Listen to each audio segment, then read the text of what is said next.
Chapter 1354. Where was Kiki? Was she okay? Was she hurt? Thinking of these questions, Poplar Fruit felt extremely uncomfortable. He even thought in a bad direction. Every time such chaotic thoughts appeared, Poplar Fruit's hands could not help but tremble. It was not a trembling of fear, but of anger. Who was it? Who was it that dared to touch my daughter? Don't let me find out, or I'll tear you apart. Poplar Fruit's emotions were on the verge of collapse. To be precise, his emotional thinking was on the verge of losing control, but he did not lose control because his rational thinking took over his body. So what everyone saw was a Poplar Fruit who was abnormally calm in the face of trouble. He was so calm that it was scary. Liu Yi, Hu Jun, and Lin Yongjian took the children and boarded the plane to leave. Poplar Fruit did not stop them. After all, they were big celebrities and had their own itineraries. Even Zhu Shimin, who wanted to stay behind to accompany Poplar Fruit, was persuaded by Poplar Fruit to go home. Zhu Shimin and the others' concern for Poplar Fruit was remembered by Poplar Fruit, but it was useless for them to stay. The program team temporarily stayed behind. After the initial chaos, they understood the seriousness of the matter and fully cooperated with Poplar Fruit to find Kiki as soon as possible. Poplar Fruit's phone call was not without results. Caiyun Province's Public Security Bureau Chief Yang Wanxiong was still in his position. After he received Poplar Fruit's call, he immediately gave instructions to Shidan Banner's Public Security Bureau to quickly send police to help find and solve the case. So, in less than 2 hours, Shidan Banner's criminal police unit had Meng Jinglai under control. There were police officers and police dogs everywhere. They were even prepared to mobilize the local experienced forest police to search the mountains. Not only that, Yang Wanxiong would personally come and oversee the battle. Why was he so concerned? This had little to do with his personal relationship with Poplar Fruit. The real reason was still Poplar Fruit and Where Are We Going, Dad? There was no need to introduce how popular Where Are We Going, Dad? Was. Almost everyone in the country had heard of the show, and the filming locations for the first 2 seasons had become popular tourist attractions. Otherwise, why would Shidan Banner be so thick-skinned as to beg them to do a show? As for the guests of Where Are You Going, Daddy? Something had happened to them at Caiyun and Shidan. If news of this spread out, what would others think of this matter? Not to mention the production team, even the local tourism safety issues were being debated over and over again. If everyone felt that Shidan Banner and Caiyun were not safe, then who would dare to travel to Caiyun? It must be known that Caiyun province was not an economic province like Guangdong province. The tourism economy occupied an important part of the province's GDP. Didn't you see that last year's riots eased the tourism in Caiyun province for a long time until the National Day Golden Week before it recovered? When it came to the terrorist incident, Yang Guo was definitely involved. As the hero of the last terrorist case, as one of this year's top 10 people who touched China, Yang Guo had once again encountered a nasty incident in Caiyun province. If such an incident were to break out, if Caiyun province did not put in any effort to help resolve it, how would the people of the country view Caiyun province? Therefore, with the instructions of the Caiyun Public Security Department, the criminal police in Shidan Banner took action. However, after searching for a long time, they could not find any clues within a few kilometers. It was a bit like after the gangster attacked old Liu, he quickly disappeared with Kiki. Yes, old Liu. Just as Poplar Fruit was holding his mobile phone, silent and tangled about how to tell Fong Beibei about his situation, this matter could not be hidden anymore. It would definitely be breaking news the next day, but he really did not know how to say it. Suddenly, a staff member of the production team ran over in surprise and said to Poplar Fruit, "Teacher Yang." Old Liu woke up. Standing in the darkness outside the house, the tall figure suddenly turned around, and a pair of eyes that were still sharp and terrifying against the light blinked at the staff member. At that moment, the staff member actually felt a sense of suffocation, as if he was being stared at by a fierce tiger deep in the mountains. However, Poplar Fruit quickly hid the ruthlessness in his heart. When the staff member looked again, he could only see a man who was still gentle and reserved. He thought that his eyes were playing tricks on him. "Let's go. Let's go and take a look," Poplar Fruit said softly. Although he restrained his anger, Poplar Fruit still felt like he was 1,000 miles away. When they arrived at Meng Jinglai's infirmary, old Liu, whose head was bandaged, was lying there, being examined by the nurse. He had been unconscious for more than 3 hours, but fortunately, he did not have a concussion. Teacher Yang. Although he was older than Poplar Fruit, old Liu still respectfully addressed Poplar Fruit as Teacher Yang. When he saw Poplar Fruit come in, he struggled to get up and said apologetically, "I'm sorry, I didn't fulfill my responsibility to take care of her." After he woke up, someone told him the general situation. Old Liu did not dare to face Poplar Fruit. He wished he could find a hole in the ground to hide in. It was all his fault. Why did he volunteer to take Kiki out without her father's company? Poplar Fruit reached out and held old Liu down. He sighed and said softly, "Old Liu, I don't blame you. This happened too strangely, too suddenly. It's not your fault." He looked into old Liu's eyes and said seriously, "When I found you, the camera was still stolen. But I believe you should have seen the person who took Kiki away. It was when you were blocking." Poplar Fruit raised his hand and made a blocking gesture. Then, he pointed at old Liu's injured arm. He looked at old Liu expectantly and said, "Old Liu, I need you. Can you recall what that person looked like?" 3 hours had passed.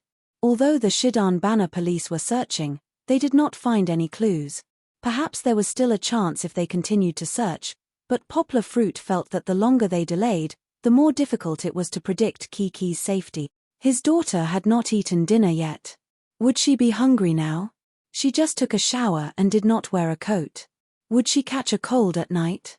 Thinking of all this, Poplar Fruit's heart ached as if it was being torn apart. Yes, it could not be delayed any longer. Currently, the most promising person was old Liu. He was the only one who had seen the criminal. It was very likely that they could find a breakthrough from him. Old Liu did not have a concussion, but he was hit in the head with a stick. Now, his head was splitting. But he gritted his teeth and tried hard to recall the memory of that moment. It was all his fault. Thinking of the kind and lovely girl, old Liu was full of guilt. He wanted to make up for it. Suddenly, old Liu's mind seemed to have a flash of light. He desperately tried to grasp and grasp. Suddenly, his eyes widened and he shouted, "I know, it's him." Chapter 1355. I know, it's him. Old Liu's words were like a shooting star across the night sky, making Poplar Fruit excited. He was excited. Yes, I guessed right.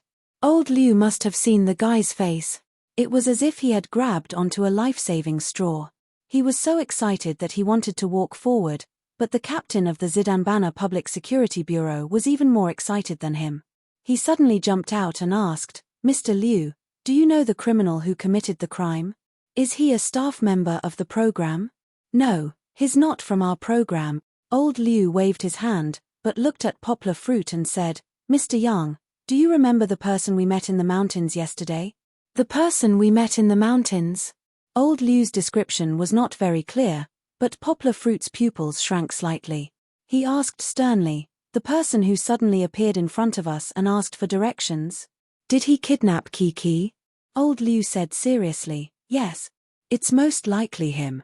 At that time, I thought he looked familiar, but I was immediately stunned. But now, the more I think about it, the more I realize that he looks like that person. He just changed into black clothes." "Were you also recording the program yesterday?" Although the captain of the criminal police unit did not know much about it, he quickly sorted out the messy and complicated relationships among them. He immediately grasped the main point. "Then, can we get the image of that person by looking at the content recorded before?" Suddenly, a passageway like a highway was placed in front of everyone. They were like headless flies, bumping around for more than 3 hours, and finally found a clue. "Yes, police comrade, we have copies of all the videos recorded that day. We can get them for you right away." Producer Xie had been holding back for a long time, and finally had a chance to show off. Poplar Fruit was frighteningly calm at this time. He nodded and said, "But we have 5 cameras, and 5 motion cameras pinned to our chests. There must be several that can take a clear and complete picture of him." There was one thing that Poplar Fruit didn't say. Even without the camera, He could have drawn the villager with the help of the Public Security Bureau sketch expert. After all, his memory was as accurate as a hard drive. It was almost effortless to find the criminal's appearance from the footage. With the help of so many cameras, if there was time, they could even create a 3D portrait of the criminal from all angles. Of course, their time was very precious. The criminal police team quickly selected the clearest photo and distributed it, so that the Shidane city wanted this person. In the end, in less than 10 minutes, there was a new clue. It was actually provided by the villagers from Mengjing. When they saw the photo in the hands of the criminal police, they exclaimed, "Isn't this Xiao Wu, Mr. Ruan's son?" Ruan Laofar's name was Ruan Xinfa. He was also a Dai, so the villagers were used to calling him Ruan Laofar. Mr. Ruan had passed away a month ago. Xiao Wu was his fifth son. No one remembered his name because he had not learned well since he was young. He spent every day with some shady people. Later on, he heard that he went to Myanmar to mingle in the underworld. Because of Ruan Laofar's death, he specially came back to visit his family. It was actually a villager. He even came back from Myanmar. The criminal police suddenly became alert. They immediately rushed over and searched the Ruan family, but they didn't find anything. There were police everywhere in Mengjing, so why would they stay there and wait for you to catch them? However, the Ruan family showed a very subtle attitude. It took an hour for the criminal police to interrogate them and find out the reason. It turned out that the Ruan family's relationship with Ruan Xiao Wu wasn't good. What else could it be? It must be the family property. The Ruan family had 5 children. The rest were farmers or businessmen. Only Ruan Xiao Wu didn't learn well. He went to Myanmar more than 10 years ago. Then, except for a few communications a year, he never came back. In the end, when Mr. Ruan died, he came back. Didn't he want to divide the Ruan family property? Because of Ruan Xiao Wu's unfilial behavior, Mr. Ruan didn't give him any property in his will. Although the 4 brothers were dutiful, they weren't stupid. Who would be willing to divide the family property? Mengjinglai was an important tourist attraction in Shidane. Running a business here was a good thing to make 100 profits. The 4 brothers were already tight with the property. Who would be willing to have Ruan Xiao Wu, who had never stayed at home, come back and get a share? Well, regardless of these people's property disputes, Ruan Xiao Wu came back a few days ago after he came back once last month. He didn't make a big fuss about dividing the property. Instead, he stayed in a low-key way, saying that he was going to watch the 7th day for his father. After the day passed, he would return to Myanmar. This made the criminal police feel very strange. Was this a case of kidnapping hostages for ransom because the property wasn't going well? However, the clues that surfaced were very strange. Ruan Xiao Wu didn't make a fuss, but the 4 brothers of the Ruan family were very resistant. That means there's something fishy. Finally, a person beside Yang Wanxiong, the head of the Tsayun Public Security Department, said seriously. He was the most famous case-solving expert in Tsayun province. This time, Yang Wanxiong brought him over to quickly find clues to solve the case. Poplar Fruit also felt that it wasn't that simple, but he couldn't tell why. Administrator Zhong pointed to Ruan Xiao Wu's photo on the blackboard and said, "Let's assume that Ruan Xiao Wu learned that Dad's program crew was coming over to film a month ago. From then on, he had the idea of committing a crime. Then, after Dad's crew confirmed that they were coming, he came back to Mengjing. This time coincided with the arrival of Poplar Fruit. In addition, from the confession, it can be seen that Ruan Xiao Wu is very low-key. Why is he low-key? It's because he goes out early and returns late every day. No one knows his whereabouts. Is this what a person who wants to observe mourning for his father would do? I don't believe it. And Ruan Xiao Wu happened to appear on the route that Poplar Fruit and the others were exploring. He didn't make a move on other children who were easier and more famous. Instead, he deliberately targeted Kiki, who had a powerful father like Poplar Fruit. All the clues point to one point. This case has been premeditated for a long time. Moreover, it's aimed at Kiki, or rather, at Poplar Fruit. Administrator Zhong said seriously. He turned to look at Yang Wanxiong and didn't look at Poplar Fruit sitting next to him. He said softly, Director Yang, this is Meng Jing. It's only 5 kilometers away from Myanmar. Yang Wanxiong suddenly became serious and asked, "You're saying that it's related to the group of people last year?" Chapter 1356. Are you kidding me? Poplar fruit doesn't have money? If people heard Poplar fruit's inner monologue, they would think that it was ridiculous. As the most profitable translator in history, not to mention his shares, Yang Guo had sold at least 70 to 80 books through the new translation route. He had more than 10 books on the global bestseller list. Every year, he could bring in hundreds of millions of yuan in wealth. How could Poplar fruit not have money? But that was the truth. Poplar fruit didn't even have more than 10 million in his bank account. Where did the rest of the money go? 70% of his income was donated to the Distance Education Charity Fund. Although distance education was supported by the government, the charity fund still played its role. Every year during winter and summer vacations, university students from all over the country would go to the mountainous areas to have in-depth exchanges with children. These expenses were all jointly funded by the charity fund and various universities. 10% was donated to Phong Beibei's Stray Cat and Dog Rescue Center.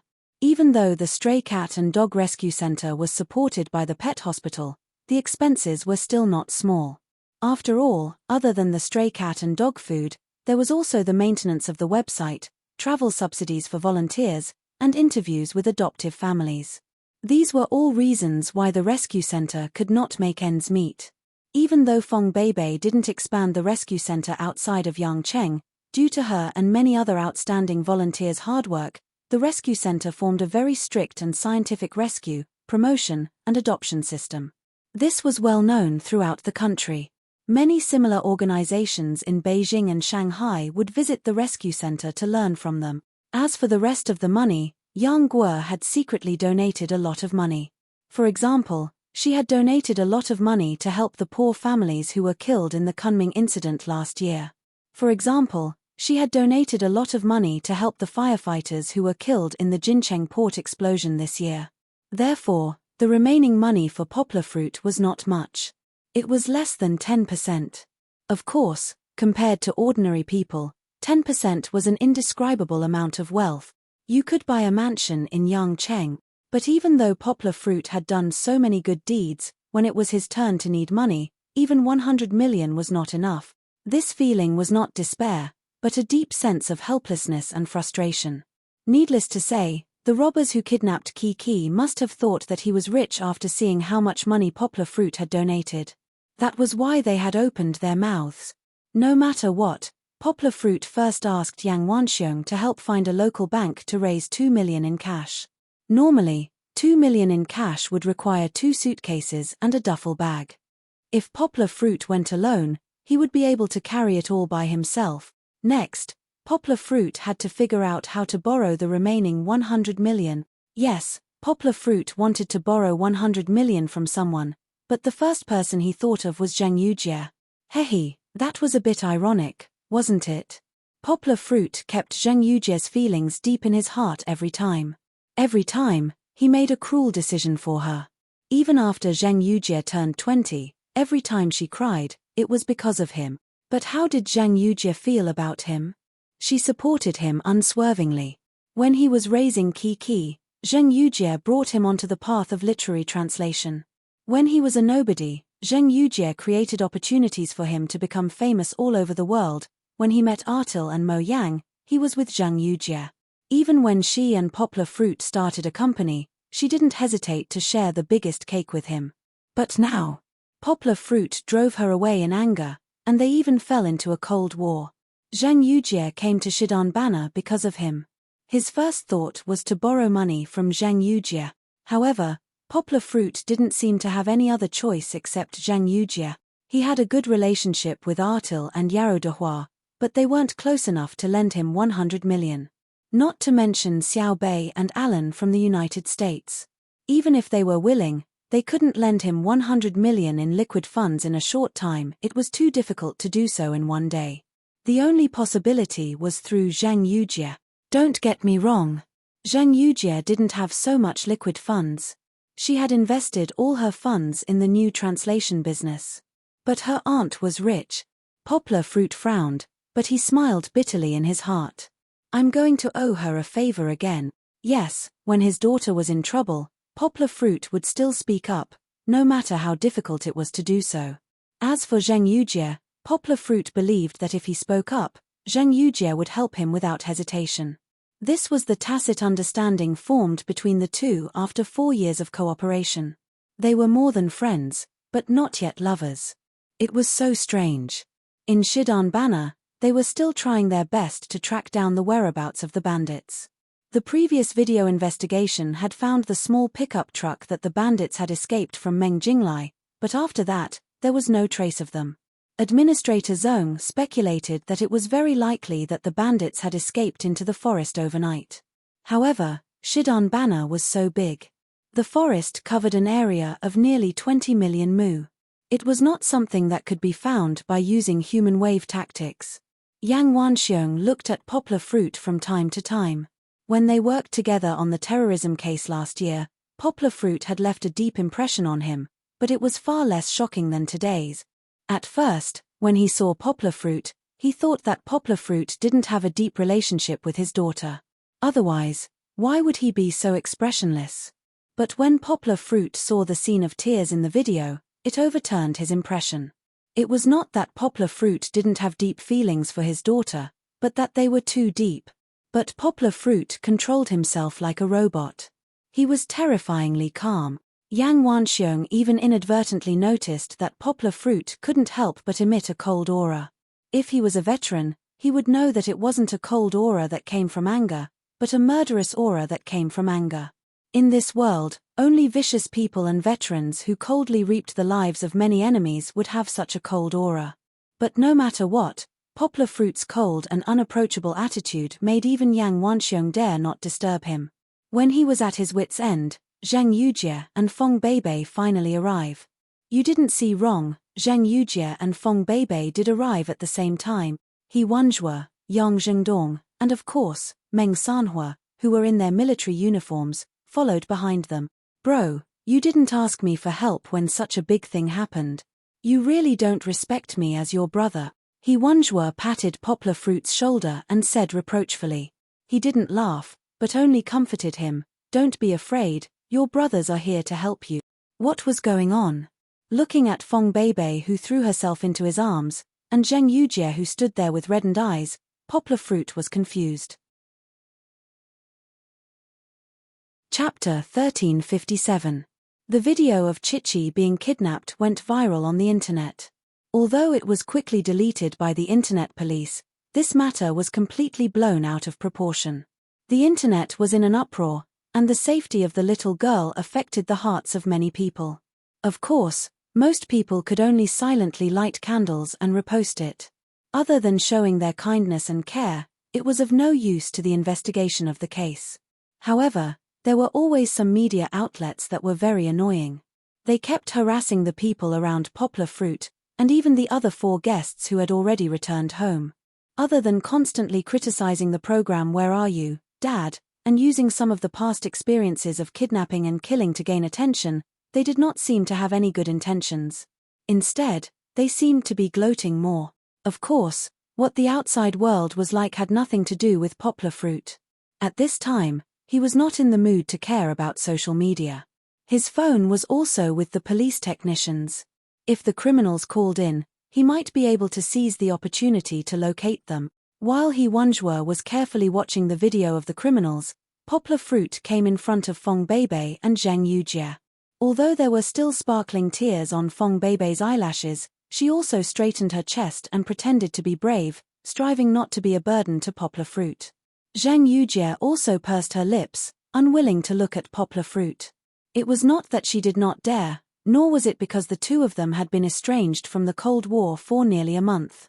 It was mainly because she could not help but reveal her emotions when looking at Poplar Fruit. In front of Feng Beibei, this made her feel very awkward. The 2 girls were more or less haggard. After all, they had been frightened early in the morning, and then their spirits had been tense for half a day. Moreover, the military flight was fast and bumpy, and the poor quality boys would be airsick. After such a long time, not to mention Feng Beibei, Zheng Yujie's face was a little pale, as if she was malnourished. Poplar Fruit lovingly helped Feng Beibei brush her hair and gently said, "I'm sorry, baby. Right now, I really don't have the energy to care too much. Sometimes, you have to suffer." This grievance was not only because of the negligence of the higher-ups, but also because of Zheng Yujie's dilemma. Although it was true that Poplar Fruit and Zheng Yujie were not together, it was an indisputable fact that Zheng Yujie liked Poplar Fruit and had been chasing after him. Feng Beibei was not as noisy as she was at the beginning. Instead, she had been tolerating him, which made Poplar Fruit feel even more guilty. Therefore, when Poplar Fruit said this, Feng Beibei couldn't help but shed a few more tears, which were gently wiped away by Poplar Fruit's finger. Of course, seeing that Poplar Fruit treated Feng Beibei so well, how could Zheng Yujie not feel wronged? Poplar Fruit saw that her eyes gradually turned red, but Zheng Yujie didn't cry. She forced herself to hold back the tears in her eyes. Poplar Fruit, of course, felt a little uncomfortable, but he couldn't be as gentle to Zheng Yujie as he was to Feng Beibei. After thinking about it, Poplar Fruit sighed and said helplessly, "Yujie, I have something that I need your help with." In the end, he still had to say it. He didn't beat around the bush. When talking to Zheng Yujie, he was used to being straightforward. "Say it." Zheng Yujie nodded and said, "I want to borrow money from you." Poplar Fruit gritted his teeth and prepared to say the amount. "Oh, you have no money in your card," Feng Beibei exclaimed. She also suddenly remembered that the robbers wanted a huge ransom of 120 million yuan. Although she didn't have Poplar Fruit's money in her hands, Poplar Fruit never hid his income from her. Feng Beibei could roughly calculate how much money he had left. "Yes, I want to borrow 94 million yuan from you," Poplar Fruit said with some loneliness. "In addition to 2 million yuan in cash, I only have a little more than 6 million yuan left. The difference is too big." Zheng Yujie opened her mouth. She originally wanted to question Poplar Fruit, "Where did you take the money that I gave you before?" This wasn't a pure question, but a question that was close to a rhetorical question, because Zheng Yujie knew the general answer. But she didn't say that Poplar Fruit was already very uncomfortable at this moment. Zheng Yujie couldn't bear to agitate him anymore. So Zheng Yujie kept a straight face, nodded, and said, "Okay, it will take some time. Wait for my reply. I will find someone to raise the money for you now." Close to 100 million yuan. Even if it was her aunt, this amount of liquid capital would have to be divided among several companies. It couldn't be provided by one company. If that happened, the capital chain would be broken and it would be a big problem. Zheng Yujie didn't ask for anything. She didn't even ask about the interest rate, repayment time, and so on. She simply agreed and turned to walk to the balcony.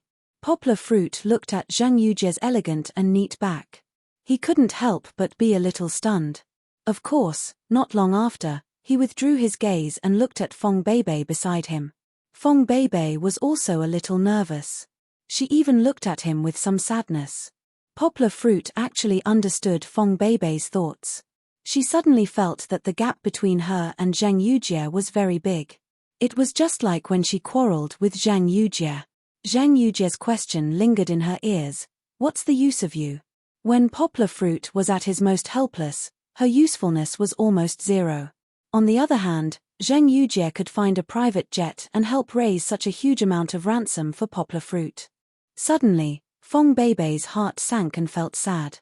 Although she had already registered her marriage with Poplar Fruit, she always felt that she could only act cute occasionally to please her husband. It was really useless. Silly, thinking nonsense again. Poplar Fruit gently patted Feng Beibei's head. Now that he was in a bad mood, it was difficult for him to do such an intimate action like wiggling his nose. However, he still had to comfort her. He said softly, "Don't think too much. What you need to do is to trust me." Trust him? Poplar Fruit actually didn't know. Of course, this wasn't talking about the emotional dispute between him and Zheng Yujie. Poplar Fruit's thoughts couldn't help but drift back to Kiki. He still didn't know whether his daughter was alive or dead. He wanted to save her and even use his own life to exchange for his daughter's safety, but he didn't know where to start. He couldn't find her.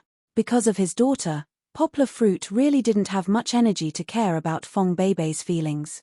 Fong Beibei actually understood.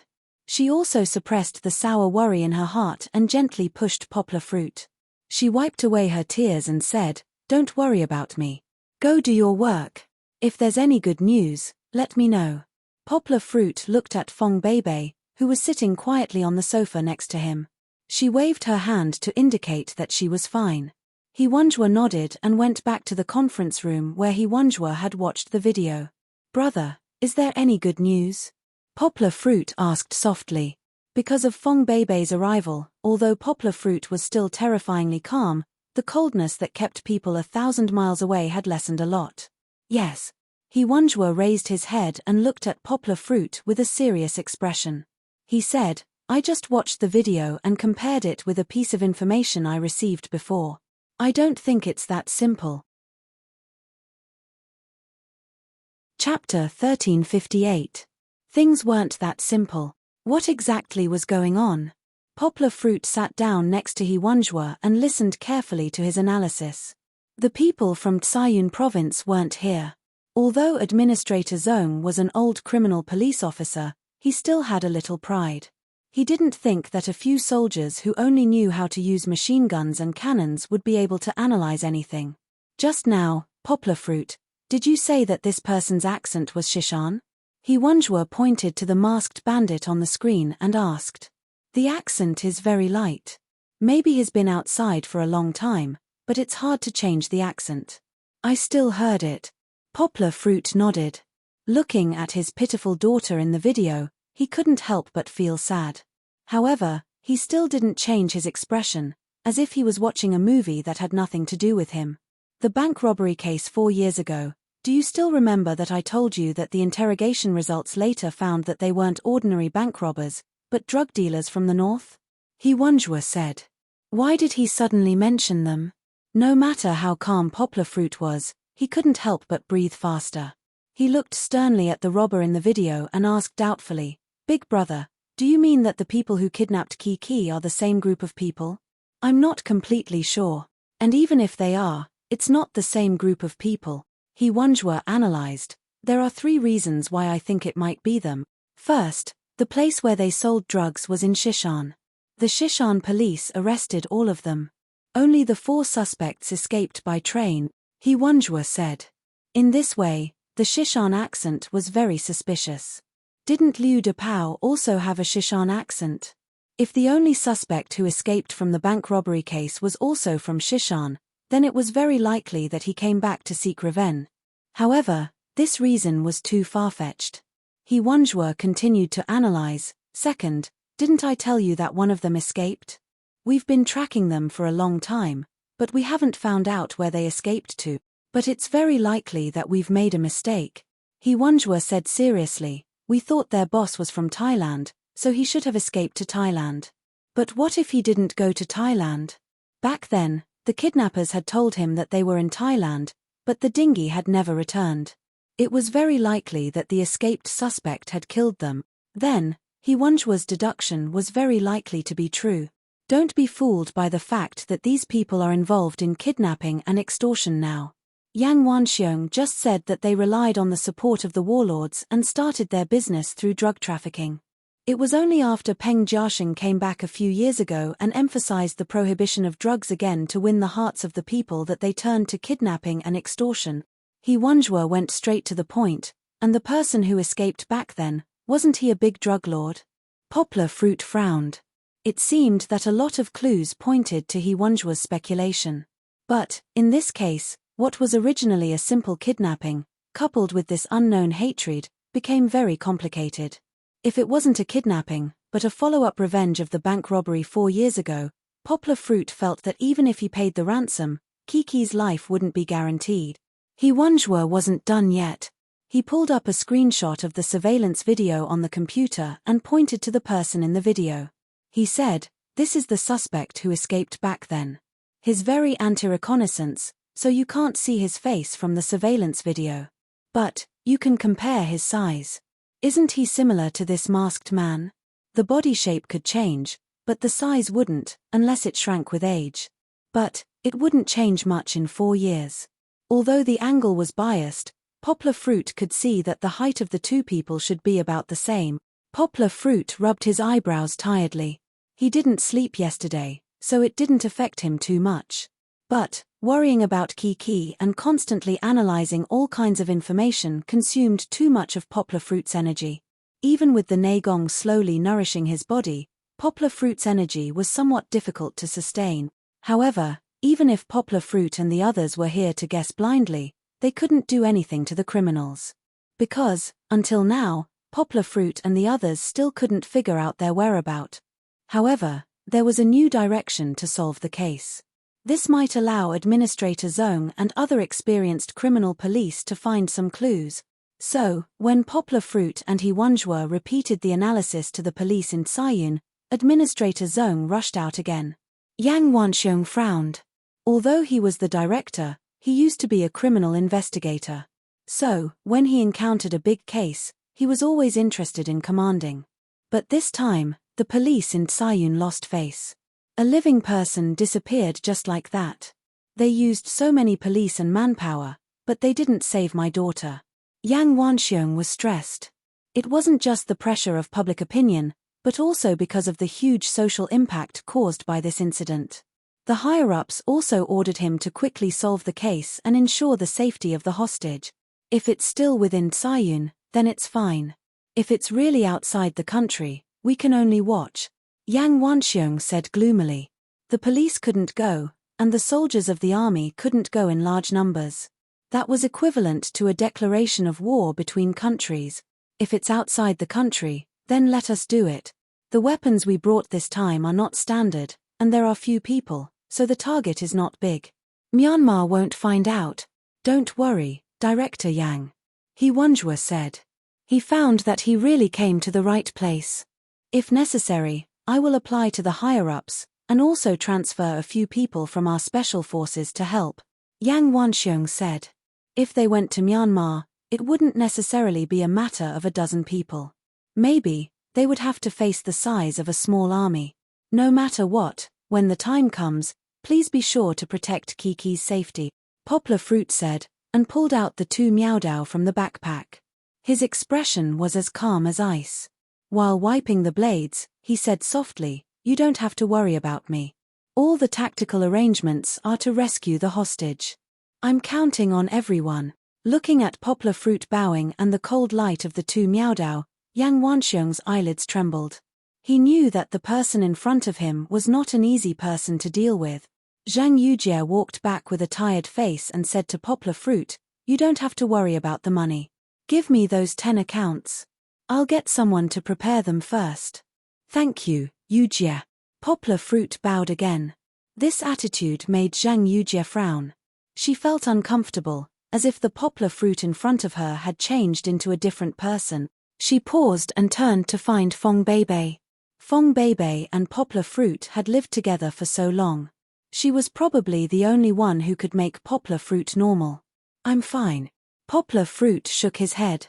His hands held the handle of the Miaodao, sometimes exerting force, sometimes relaxing. He seemed to want to increase his fighting strength right now. The coldness of the Miaodao was getting stronger and stronger. This was because the Miaodao was bloodthirsty. "Uncle." Fong Beibei's soft little hand pressed on the back of Poplar Fruit's hand. Her voice made Poplar Fruit sober up a little. The beautiful girl's figure gradually became clearer. He had entered a state just now. "You didn't rest yesterday. Why don't you go and sleep first?" Fong Beibei had a deeper understanding of Poplar Fruit's body. She gently advised, "There are still 10 hours. Before that, you can't ruin yourself. Go sleep, adjust your state, and then go rescue Kiki. Then we'll settle the score with those bad people, okay?" Fong Beibei's persuasion had an effect in the end. Poplar Fruit did show signs of qi deviation because of his overthinking just now. Fortunately, he escaped in time. He closed his eyes tiredly. Without looking, he directly sheathed the dual blades. When he opened his eyes again, there were already some fluctuations of humanity. "I'm going to sleep. If you have any new developments, no matter big or small, please be sure to wake me up." Poplar Fruit finally looked at Fong Beibei. He hoped that Fong Beibei could understand his meaning. Don't worry. Fong Beibei took Poplar Fruit's hand and hugged one of his hands to her chest. She looked at him worriedly. Poplar Fruit directly slept in the conference room with his clothes on. To be honest, he could not sleep, but Poplar Fruit forced himself to sleep. So tired. Poplar Fruit, who had been going smoothly for the past 4 years, felt physically and mentally exhausted for the first time. Why did he feel so powerless for the first time? Chapter 1359. For those who don't remember this foreshadowing, you can read chapters 123 to 132. Water, everywhere was a vast and boundless ocean, the cold gazes of the smuggler and paparazzi on the sampan. When he swung his knife, it turned out to be his boss's gaze. Huff, huff, huff. It was that messy dream again. The smoker squinted his eyes. His mind was still in a daze. His hands trembled as he took out a packet of powder from the pistol beside his pillow. He opened it and pressed one side of his nose to inhale the powder. Some of the powder scattered, but the smoker didn't pay much attention to it. He still had a lot of it. What was there to be afraid of? It had been a long time since he had this dream. That cold night when he was running away in a panic seemed so real in his dreams. The world was spinning after he inhaled the powder. The smoker realized that his memories had become clearer. He still remembered the failed bank robbery. He didn't know why, but his boss, Su Pan, and Liu Depao all died inside. Because he was waiting outside, he saw that the situation wasn't good and slipped away quickly, so he was able to escape. The small sampan set off on time, but the smoking addict was the only one left out of the original group of 4. It wasn't because of their brotherhood that he was reluctant to leave. If those guys were caught alive, they would definitely betray him, so he could only escape. However, after the sampan passed Nanyu, the smoker suddenly didn't want to go to Thailand. Because he went to Thailand, he was unfamiliar with the place and did not know Thai like Liu Depao. The only possibility was to seek refuge with the boss's family. However, the boss and Su Pan both died in China while he survived. It was obvious that he would die if he went there. So, he decided to go to Myanmar. The smoker was left outside not because he was weak, but because he was smart. He was good at providing support. He was even the one who contacted the smuggler. Every snake had its own way of doing things. The smoker was very good at dealing with people. It wasn't an exaggeration to say that he was good at dealing with people. Why did he want to go to Myanmar? Because he didn't know any other languages. If he went to Myanmar, there would be a bunch of Chinese who spoke Mandarin. First, he would turn from guest to host. The smoker had a good plan. But the smoking addict was in trouble right from the start. The man from the smuggler's head told him that he could go to Myanmar, but the price would be 10 times higher. Seeing that Smoke Ghost was alone, he wanted to take advantage of him. But how could the cigarette addict accept this? He feigned civility and secretly seized an opportunity to pull out the dagger hidden in the bottom of his shoe. He stabbed the henchman from behind, then picked up the gun and took control of the sampan. When they reached Myanmar, the smoking addict was just as ruthless. He killed all the boatmen and sailors on the sampan. He didn't even leave the ship behind. After sinking it, he pushed it into the sea. He wanted to cut off any clues that could lead to him being tracked down and captured. He knew that based on the crimes he had committed in the West Mountains, 100 deaths were enough. In the end, the smoker found a warlord in Myanmar and used his wits to get into their most secretive and profitable drug business. Then, relying on his ruthlessness, he directly replaced the original leader the next year and pulled the local Chinese to establish a new force. The smoking addict was called the smoking addict because he sold and used poison himself. After becoming the leader, it was fortunate that he restrained himself. Otherwise, he would probably have died from overdosing like the previous leader. But good times didn't last long. Peng Jiaxing came back, and the enforcement of drug prohibition became stricter. The smoking addict's small team was no match for the king of Guogan. He could only tuck his tail between his legs. But without the huge profits of the drug business, the smoking addict couldn't support so many people. But the smoking addict was a smart person. He gathered his team again and started kidnapping and extorting people. Although it wasn't as profitable as the drug business, it still made a lot of money. Plus, he didn't have to work too hard to make a lot of money, just as his brothers on the mountain were happily enjoying the life of luxury brought by the ransom. The smoking addict keenly realized that this kind of life wouldn't last long. He already had thoughts of retreating, but before that, he had to settle his brothers down. He couldn't just leave like that. If he publicly said that he didn't want to do it, someone would kill him in minutes and take over. The Golden Triangle was such a cruel place. Warlords fought and drug lords ran rampant. At the very least, the smoking addict had to exchange enough benefits for his subordinates before he could leave safely. At this time, the smoking addict, who often watched domestic TV series online, found poplar fruit on a domestic website. Moreover, he was also surprised to find that Yang Guo was the guy who had caused him to flee in panic and wander about in misery. The smoking addict wanted revenge, but of course, it wasn't for the three brothers from 4 years ago. It was for himself. The failure back then was like an inner demon shrouding him. A few years ago, he still dreamed about the failure of the bank robbery every day. Plus, he found out that poplar fruit was also a rich person. If he could donate so much money, it was reasonable for him to share some of the money for himself. But after thinking about it for a long time, the smoking addict still didn't know where to start. He wanted to bring his men back to the country to cause trouble for poplar fruit, but that wasn't realistic. If dozens of people were to sneak back, they would probably be killed by the great border guards at the border. It wasn't safe for just a few people. More importantly, he had heard that the border guards in Guangdong were very strict, and there were people in Thailand who were investigating him. He could only give up. The smoking addict had always been paying attention to the news on the internet. He didn't expect that after half a year, poplar fruit would come knocking on his door. First, the 5 big wolves went home to visit their parents and found out where their father went to film in Mengjing. At that time, the smoking addict was excited. He immediately gathered his brothers to discuss countermeasures. He just spread the news that poplar fruit was a billionaire who could make them a lot of money. His subordinates were as excited as if they had been injected with chicken blood. Someone said that 100 million was too little. They might as well kidnap poplar fruit and make him use all his wealth to buy his life. The smoking addict smiled bitterly. Kidnapping poplar fruit, they really dared to think about it. Back then, the 3 of them, Boss, Su Pan, and Liu Depao, who had guns, couldn't handle poplar fruit alone. How could they have the strength to deal with poplar fruit?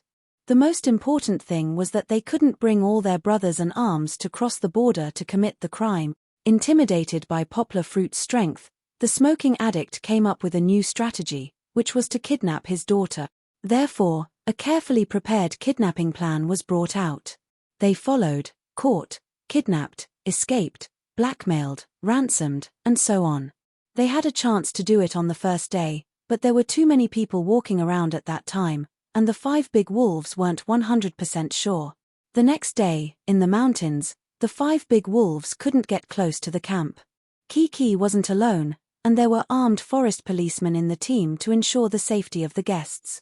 Finally, on the 3rd day, when poplar fruit wasn't paying attention, the 5 big wolves finally succeeded. They didn't even need to use the last trump card of more than a dozen armed forces. Administrator Zhong guessed right. That night, they sneaked back to Myanmar through the Luo River, leaving no chance for the Tsayun police to find them. Of course, there was still one person who stayed in Shidan Bana. He was responsible for receiving the video from Myanmar and uploading it to the internet. Then, he used a local phone card to send instructions to poplar fruit. In this way, poplar fruit couldn't know that the next step was to go to Myanmar, so the police were left outside the border. Why would they be afraid of a poplar fruit with dozens of guns? This was a kidnapping plan that the smoking addict had spent a month to come up with. He proudly said to his men, "Look at my head, it's flawless." Chapter 1360. Deep in the mountains and forests, although it was quiet and dark, and there was no movement of any creatures, it was terrible, as if it was a horror scene in a movie. Poplar fruit seemed to be the incarnation of a magical existence that could integrate with everything in the world. One moment, he was wandering on a deserted path, and the next moment, he seemed to be floating in the sky, overlooking the world below. Where is this? Poplar fruit floated in the air for a while in a daze. Suddenly, he heard a weak cry for help in the wind. Papa, help me. Kiki. In an instant, Poplar fruit felt as if his blood was flowing backward, and his head suddenly swelled. He remembered that he was here to save his daughter. Where is Kiki? Where is Kiki? Poplar fruit floated like a ghost and bumped around like a headless fly. But no matter how hard he bumped, he could not find any trace of his daughter. He wanted to follow the sound, but the cry for help was like a surround sound speaker. It came from all directions, and he could not find the source at all. Look, look. But he did not see a single figure, not to mention a figure, even a living thing could not be seen. Even the towering trees seemed to be lifeless.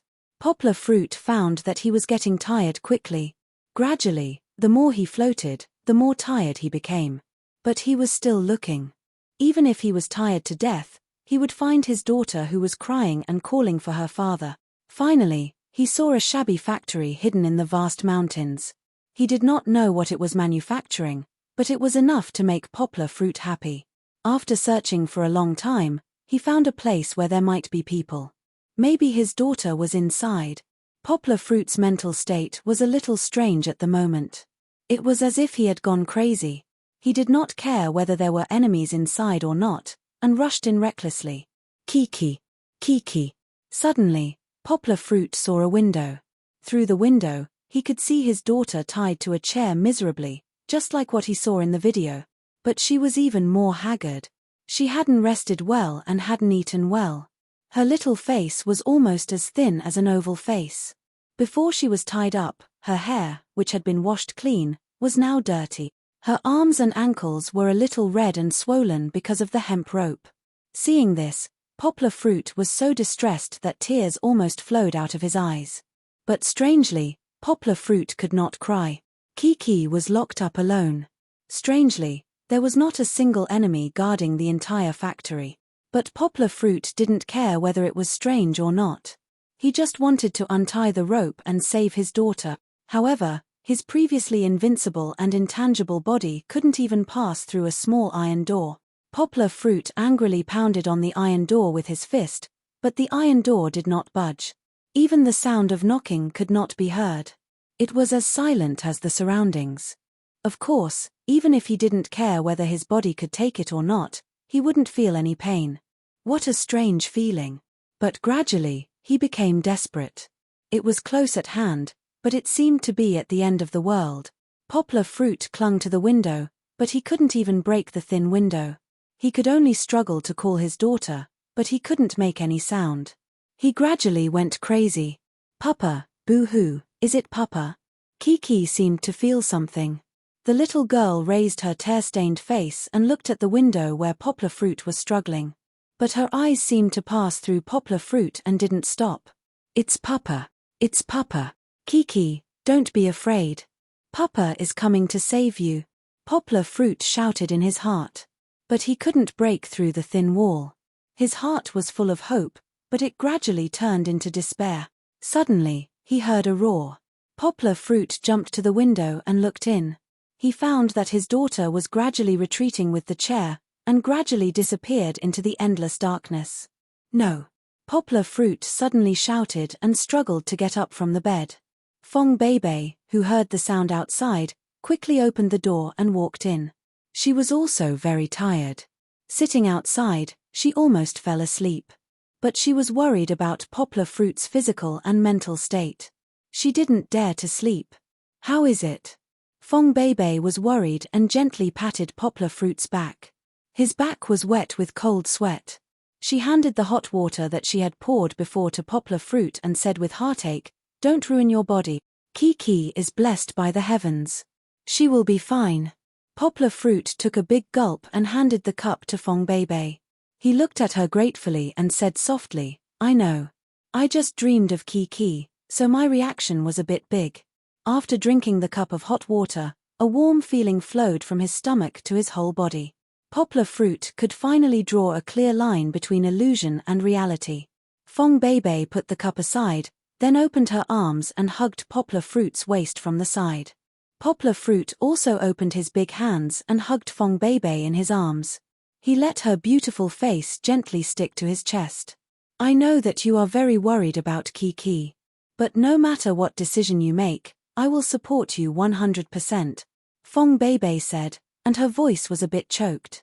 But if anything happens to you, I will go with you. Originally, Fong Beibei's spirit had been tense for almost the whole day. She had always been very strong, but at this time, when it came to the depths of love, her emotions began to lose control. Pisces girls were the most insecure, and they were the easiest to let their imagination run wild. Fong Beibei had been a lot better in recent years, but she was still deeply dependent on Poplar Fruit. Poplar Fruit sighed and rubbed Fong Beibei's head. He said with heartache, "Silly, what nonsense are you talking about? We will be fine, En." Fong Beibei obediently murmured. Poplar Fruit knew Fong Beibei's current state. He gently patted Fong Beibei's back and said, "Go to sleep first. Don't talk about me. Don't ruin your own body. What about you?" Fong Beibei asked softly. "I have slept for 4 hours. For the first time ever, Yang slept for an extra hour." He said, "I've already revived with full health and mana." Poplar Fruit even made a small joke. Although it was not funny at all, it could more or less make Fong Beibei feel at ease. She was too worried about Poplar Fruit's mental state. "I will go out and have a look. Hopefully, there will be new progress." Poplar Fruit covered Fong Beibei with a quilt and considerately tucked in the corner of the quilt. To the enemy, Poplar Fruit was ruthless. To his wife, Poplar Fruit would only be gentle. "I will watch you go out before I sleep." Fong Beibei curled up in the quilt full of Poplar Fruit's body temperature. She obediently nodded and said a little coquettishly. Poplar Fruit smiled, stood up, and walked out. On the way, he turned off the light. It was actually just a dream. Standing at the door, Poplar Fruit showed his powerlessness and decadence on his face. He clenched his fist and faintly sighed. "Daughter, where are you?" Chapter 1361. It was already late at night, but there was still no news. Yang Wanxiong only gave a new update: the border patrols had been strengthened. However, it didn't work. Poplar Fruit didn't know about the public opinion online, nor did he want to read it. People came and went in the command center. Poplar Fruit walked into the meeting room where Big Brother He and the others were resting. Meng Sanhua was lying on the table with his legs crossed and a jacket covering his body. The three of them were taking turns to rest. He Wanzhua and Yang Zhengdong were sitting on the side energetically. It seemed that they had already slept. Seeing Meng Sanhua sleeping, Poplar Fruit wasn't worried. He pulled a chair over and sat down. When these soldiers were sleeping, as long as she didn't yell in their ears, they would be able to sleep peacefully. He Wanzhua glanced at Poplar Fruit and said calmly, "Don't worry." Even though Poplar Fruit was expressionless, the worry and anxiety in his eyes were as thick as espressos. Poplar Fruit nodded slightly. He didn't say anything and just looked at He Wanzhua and Yang Zhengdong. The two of them also had nothing to do. One was dismantling and reassembling a weapon, while the other was practicing his fighting techniques with a dagger. He Wanzhua reassembled the gun and handed it to Poplar Fruit. Poplar Fruit realized that the gun was still his. "You've been hiding it for too long. There's some dust on the barrel. Let me wipe it for you." He Wanzhua loved guns as much as his life. He was different from Poplar Fruit, who was just a gun enthusiast. Even though the dust didn't affect the use of the gun, he just didn't like it. He was like a Virgo with OCD in this aspect. Poplar Fruit picked up the gun, removed the clip, and pulled the bolt. He knew that the gun was fine, but he still shook his head and said to He Wanzhua, "Bro, do you have any more clips?" Fong Beibei had brought the gun, but she only brought one full clip. It wasn't enough. "You don't need so many bullets in a frontal attack, right?" Yang Zhengdong smiled. "Don't worry, I'll cover you with the sniper." "I still need it," Poplar Fruit insisted. He Wanzhua shook his head. He took out 2 empty clips and a box of bullets from his backpack and handed them to Poplar Fruit. He Wanzhua was careful. "A silencer, give me one too." Yang Guo looked at the bag behind He Wanzhua, which was like an ammunition depot, and was very envious. He Wonjua rolled his eyes, turned around, and handed it to him. Since he was going to bring a weapon, Poplar Fruit had to prepare well. First, he changed into a refined combat uniform. It was also He Wonjua's. It was dark green and was very hidden in the forest. Of course, Poplar Fruit tore off the military and nationality symbols. The gun was tied to his left calf with a holster. It could be hidden by pulling down his trouser leg. The 2 clips were loaded and pinned to his waist. There was a small, delicate pocket there. Poplar Fruit didn't bring the rest of the bullets. He didn't need that many. In addition to the gun, Yanghua also followed He Wonjua's request and stuffed a small GPS signal device in her shirt pocket. This way, He Wonjua and the others could use the GPS to determine Yanggua's location. As for how to carry the 2 long Miaodao, Poplar Fruit was still thinking about it. It was too conspicuous to carry on his back, but it couldn't fit in the money bag. It would look like a burden instead. Poplar Fruit was in a dilemma. Suddenly, a police officer rushed over and shouted, "Poplar Fruit, there's news." Behind him was Fong Beibei, who was still rubbing her eyes. It seemed that the police officer had woken her up. Suddenly, there was chaos. Poplar Fruit was the first to rush to the command center, followed by He Wonjua and the others. Zhang Yujie, who had put on her clothes, hurried over. "What's the situation?" Poplar Fruit asked. Yang Wanxiong handed Poplar Fruit's phone to him. There was a short message on it. "Prepare the money. You have 2 hours to reach the following address. Only you are allowed to come. If there is a second person following, they will be held hostage." To be precise, it was a multimedia message, because the so-called address was actually a screenshot of a map. Poplar Fruit didn't know much about the geography of the area. He asked doubtfully, "Where is this?" Yang Wanxiong said with an ugly expression, "Myanmar, east 10 peaks of the Dajita Mountains." He opened a military map and pointed to the computer screen for Poplar Fruit to see. It was not far, really not far. It was actually 4 kilometers from the border. But these 4 kilometers, for Yang Wanxiong, were like heaven and earth. This meant that no matter how many police officers he had, no matter how many elite special police officers he had, they would not be able to cross the border to help Poplar Fruit. This kidnapper was really too cunning. Almost everyone had the same thought in their minds. It wasn't just the choice of location, but also the time. It was already late at night, and there were still 5 hours before the deadline that the kidnapper had mentioned. This meant that Poplar Fruit had to cross the border in the middle of the night, which also meant that there would be a lot of obstacles in the rescue operation. Not to mention Poplar Fruit, He Wonjua, and the other 2 definitely wouldn't be able to move freely in the middle of the night. And 2 hours, if they acted now, it might only be enough. If they still dilly-dallied, it would be completely impossible to reach the destination. Fortunately, the only good news was that the 2 million yuan had been prepared. Yang Wanxiong had also told the border guards that they would turn a blind eye and let Poplar Fruit cross the border. But everything had not been deployed yet. The special forces of the Shudu military region had not arrived yet. Should they discuss with the other party about the time? Impossible. Every time the other party sent a message, the SIM card would be taken off. There was no way to contact them.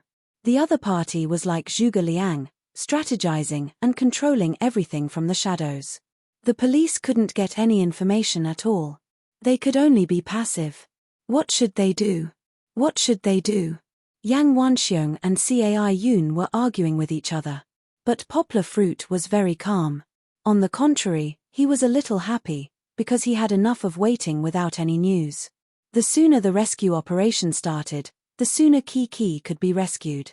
"Don't say anything, I'll go first. Brother, you come half an hour later. Be careful not to get too close to me, in case we expose our whereabouts." Poplar Fruit said calmly, then he turned to look at Yang Wanxiong. "If they can catch up, please help them. If they can't, we'll take action first." He Wonjua nodded. Although the mission was very dangerous, he, Yang Zhengdong, and Meng Sanhua were all dancing on the edge of a knife. "No. They all have guns. It's too dangerous," Yang Wanxiong said excitedly. "Poplar Fruit, this is not the time to show off. No matter how good your kung fu is, you can't avoid being shot, you know? It's too late. Poplar Fruit pressed on Yang Wanxiong's shoulder and said softly. Yang Wanxiong paused for a moment and let out a depressed sigh. Chapter 1362. Poplar Fruit quickly packed his luggage, 2 large suitcases stuffed with 2 million in cash and a duffel bag, including 2 miaodao that were tied diagonally to the top of the suitcases. From afar, it was impossible to see any flaws. Downstairs, he stuffed the suitcases into the back of the police jeep. Not only the 2 girls, Feng Beibei and Zhang Yujie, but also Yang Wanxiong and the other police officers stood behind Poplar Fruit with heavy expressions. It was as if Poplar Fruit was about to embark on a path of no return. Going alone into a bandit's nest that might have dozens of gunmen, what would the result be? Even if he knew that Poplar Fruit was superhuman, and that he Wenjue and the others were battle-hardened, Yang Wanxiong still felt that it was a hopeless situation. But Poplar Fruit insisted on going. As a father, Yang Wanxiong understood Poplar Fruit's feelings very well. If it were him, he would also risk his life to save his daughter. So Yang Wanxiong's feelings were very complicated. But Poplar Fruit didn't mean to take care of his thoughts. He hugged Feng Beibei and comforted her. Feng Beibei shed tears, but she didn't dare to cry out loud, afraid that it would affect Poplar Fruit's mood. Patting Feng Beibei's shoulder, Poplar Fruit forced a smile and said, "Why are you crying? It's not like I'm not coming back." As soon as these words came out, Zhang Yujie, who was at the back, could no longer be strong. She also covered her mouth, and 2 lines of clear tears poured down. Feng Beibei was even more unable to control her emotions. 2 girls. One was his wife, and the other, including He Wenjue, looked at them with a strange expression. It was a kind of dilemma that they wanted to ask but couldn't. Poplar Fruit looked at the 2 girls and didn't feel good. He clenched his teeth and hugged Zhang Yujie into his arms. He didn't hug them all, but his long arms still gave Zhang Yujie support to wipe her tears. Although there was a suspicion of hugging left and right, Poplar Fruit swore that his thoughts were really pure. He couldn't let his feelings go on. It had been 15 minutes since he received the message. Poplar Fruit had to hurry up and get on the road. Poplar Fruit hugged the 2 girls' shoulders tightly. His tone returned to calm, and he said firmly, "Okay. Trust me, I'll bring Kiki and me back safely." He Wenjue finally held the car door and reminded Poplar Fruit, "Be careful, don't be rash." Poplar Fruit was very strong, stronger than many ordinary Special Forces soldiers, but the other party had Kiki as a hostage. He Wenjue was worried that Poplar Fruit would act irrationally. Poplar Fruit nodded, and finally looked back at them deeply. He waved his hand and turned to get into the car. The jeep was a little shaky on the mountain road, and no one spoke the whole way. Poplar Fruit pressed one hand on his miaodao scabbard, and his eyes were slightly closed. The closer they were to danger, the colder Poplar Fruit felt his boiling blood become. He might be a natural warrior, but this time, he was here to save people and take revenge. Soon, they arrived at the border. A team of border guards walked over from the sentry post. They looked at Poplar Fruit, who got out of the car, and waved their hands to let him go with them. However, they kept a straight face and didn't say anything, as if nothing had happened. It was Poplar Fruit's first time crossing the border without a visa, but he didn't have time to record his feelings.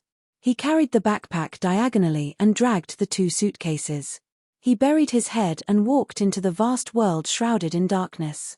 In the summer night, there was a bit of fog in the hot and humid mountain forest. Poplar Fruit soon felt that his clothes were sticky, but his footsteps were firm, and he walked in the direction and route in his memory. It was quiet all around, and no one was following him. Poplar Fruit knew that he was the only one who could continue on this path. It was a little inconvenient to drag the suitcases through the mountain forest. From time to time, rocks or tree roots would bump it up, and the suitcases stuffed with 100 yuan would often twist and overturn on the ground. Too slow. Poplar Fruit frowned. This speed was only a little faster than normal walking. Instead of dragging it, it would be better. Poplar Fruit exerted force on his wrist and lifted the 2 suitcases with his hands. It was like a monk in a novel using a wooden bucket to carry water. Using both hands, he walked as if he was flying. Only Poplar Fruit had the strength and stamina to lift and carry something that weighed more than 15 kilograms, and then run for nearly 2 kilometers in a spurt of energy. About half of the journey, Poplar Fruit took a break to catch his breath. At the same time, he took out the police GPS provided by Yang Wanxiong to confirm his position to ensure that he didn't go the wrong way. Although his memory and sense of direction weren't bad, walking in the pitch-black forest, Yang didn't dare to guarantee that he wouldn't go astray as he walked. Speaking of which, Poplar Fruit's night vision wasn't bad. Although it wasn't as good as night vision goggles, it was still much better than ordinary people. This was because his eyes could see very clearly through the weak moonlight at night. The forest was indeed pitch black, but for Poplar Fruit, it was like walking in a dark alley. He could still see the ground clearly. Indeed, he didn't walk to the 2-kilometer mark, but it wasn't because he was going in the wrong direction.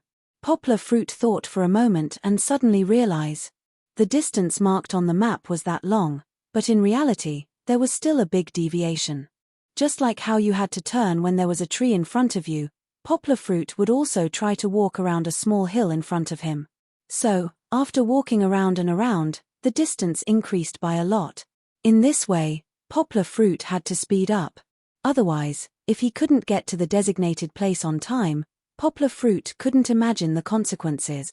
In this way, Poplar Fruit walked in the forest in the dark, as if he didn't care about the foreign land under his feet. He also didn't care if he would encounter wild beasts or even bandits lying in ambush on the side of the road, waiting to catch him, a turtle in a jar. Of course, Poplar Fruit still maintained vigilance. Although he didn't care, he still paid attention to his surroundings with his senses. He didn't have time to look left and right. Arrived. Poplar Fruit spent more than half an hour to walk the remaining 4 kilometers. This was much slower than a marathon, but it couldn't be helped. Who asked Poplar Fruit to carry 2 heavy boxes of money? This was already a very amazing result. Arriving at the designated place 20 minutes early, Poplar Fruit frowned and looked around vigilantly. Then, he carefully walked towards the so-called landmark building, a small wooden house built in the mountains. It was so simple that it couldn't even be compared to the small rain shed in the orchard. But there was nothing inside, not even a person. Did I go the wrong way? Chapter 1363. On this day, Xia Luoka was very anxious. He was listless in class. After class, he had been squatting in front of the computer, refreshing Weibo and the news over and over again. He couldn't eat or sleep well if he didn't see any good news. Many girls who had a crush on him saw their Prince Charming so haggard, and their hearts were broken. Xia Luoka was a strange name because he gave it to himself. He was an international student from Canada. He was a Chinese and Canadian hybrid, which made him the most popular boy in Shuremu University. But in fact, Xia Luoka rarely attended parties for international students. He was a traditional boy. In other words, he was a shy otaku. Because of Chinese culture, he came to China to study. Now, not only could he speak fluent and slightly accented Mandarin, but he also liked to read Chinese online novels and variety shows. Recently, Xia Luoka liked a newly broadcast parent-child variety show, especially My Daughter's Guest, Kiki. Not to mention how beautiful this girl was, her kindness, naivety, and cuteness when she interacted with her father made Xia Luoka very fond of her. Xia Luo had analyzed just what level of affection he had for Chichi was at. The little girl was very beautiful, there was no doubt about that, but she was too young to make Xia Luoka have that kind of pink adoration. If it wasn't the attraction between men and women, then his love for Kiki should be similar to the love of a big brother to a little sister. Or, he should also be overflowing with fatherly love. She was good-looking, and every frown and smile made the dim dormitory bright, making everyone who saw her want to hold her in their arms and love her. Wearing a princess dress, she was as exquisite as a real princess. Even if she changed into ordinary clothes, it couldn't hide her delicate and beautiful appearance. Her personality was also very likable. Other than dreaming of being a princess, the little girl didn't seem to have too many ambitious goals. She was usually gentle and kind. She wouldn't argue with others, nor would she play any tricks. On the contrary, she could actively take responsibility and help her friends complete their tasks. Not only was there no competition, Kiki was also her father's warm baby. When she was playing games, she was worried about her father, and the tears that fell down her face made people feel distressed and warm in their hearts. Of course, Kiki was definitely not a fragile and crybaby girl like Lin Dayu. Seeing her carrying a heavy basket and running like the wind, almost everyone in the audience couldn't help but laugh from the bottom of their heart. Also, the little girl was very smart. She remembered everything her father said. Sometimes, the little stories she made up could make you laugh the whole day. That's right, when the little girl first appeared, everyone thought that she was a quiet little lady. But later, they realized that she could also be playful and cute. Big Yang, Little Yang, Little Yang, the little girl did not make her father dizzy, but the audience was attracted by her cuteness. Who wouldn't want such a beautiful, good-natured, smart, and cute little girl as their daughter? Xia Luo, who was not married yet, had never considered the problem of his marriage. However, where did his father go in 2 phases? He realized that he wanted to get married. To be exact, she wanted to have a daughter as cute as Kiki. This wish could not be turned into reality, because to get married, he had to find a girlfriend who was willing to marry him. Now, Charlotte did not have a girlfriend. However, he, who liked to read online novels, also liked to fantasize about himself being reborn into the past, then find a girlfriend he liked and have a super beautiful and cute daughter. Well, after watching this season's show, he would write a novel like this online. The protagonist was also a Canadian. The main plot was to go to Taiwan to start a variety show and eventually become an entertainment tycoon. Of course, he had to marry a very beautiful Chinese girl and have a super beautiful little princess. Finally, he came to the mainland to plan a parent-child show called Where Are We Going, Dad? And bring his daughter to participate as a guest. Xia Luo had already thought of the name of the novel. It would be called My Princess. The protagonist's surname was also Xia, and his name was Xia Kelly. It was very similar to the pronunciation of chocolate. He was a very gentle and sweet man. His daughter's name was Xia Tian, because she met you this summer, liked you, and wanted to protect you. Just thinking about it made him happy. However, in the morning, he saw the news that suddenly broke out on the internet. During the recording of the show, Kiki was kidnapped. At first, Xia Luo thought that it was fake news, but his last bit of hope was shattered by the kidnapping video that went viral on the internet. Sometimes, fantasies brought about very real feelings. Although he was just an ordinary audience member and only began to pay attention to and like this little girl this month, Kiki's misfortune seemed to be his daughter's misfortune. All of Xia Luo's good mood disappeared. All that was left was his concern, worry, and anxiety for Kiki. For the whole day, Xia Luo didn't eat or drink. He only browsed the computer with all kinds of security experts' guesses. He didn't see the police or Poplar Fruit come forward to say anything about the latest developments. Why didn't anyone tell everyone what the situation was? Even if you were short of money, Poplar Fruit just had to shout on Weibo, and our fans would pay for Kiki's redemption. It had to be said that many fans were as cute as Xia Luo. However, a day passed without any progress. When he went to bed at night, Xia Luo couldn't sleep. He browsed the news over and over again, even if it was boring and unconfirmed news. He still couldn't sleep until 3 o'clock in the morning. Xia Luo was disappointed. At this moment, Poplar Fruit was dragging dozens of kilograms of cash and rushing through the mountains outside the southwest border. How could he have the time to take out his mobile phone and post on Weibo?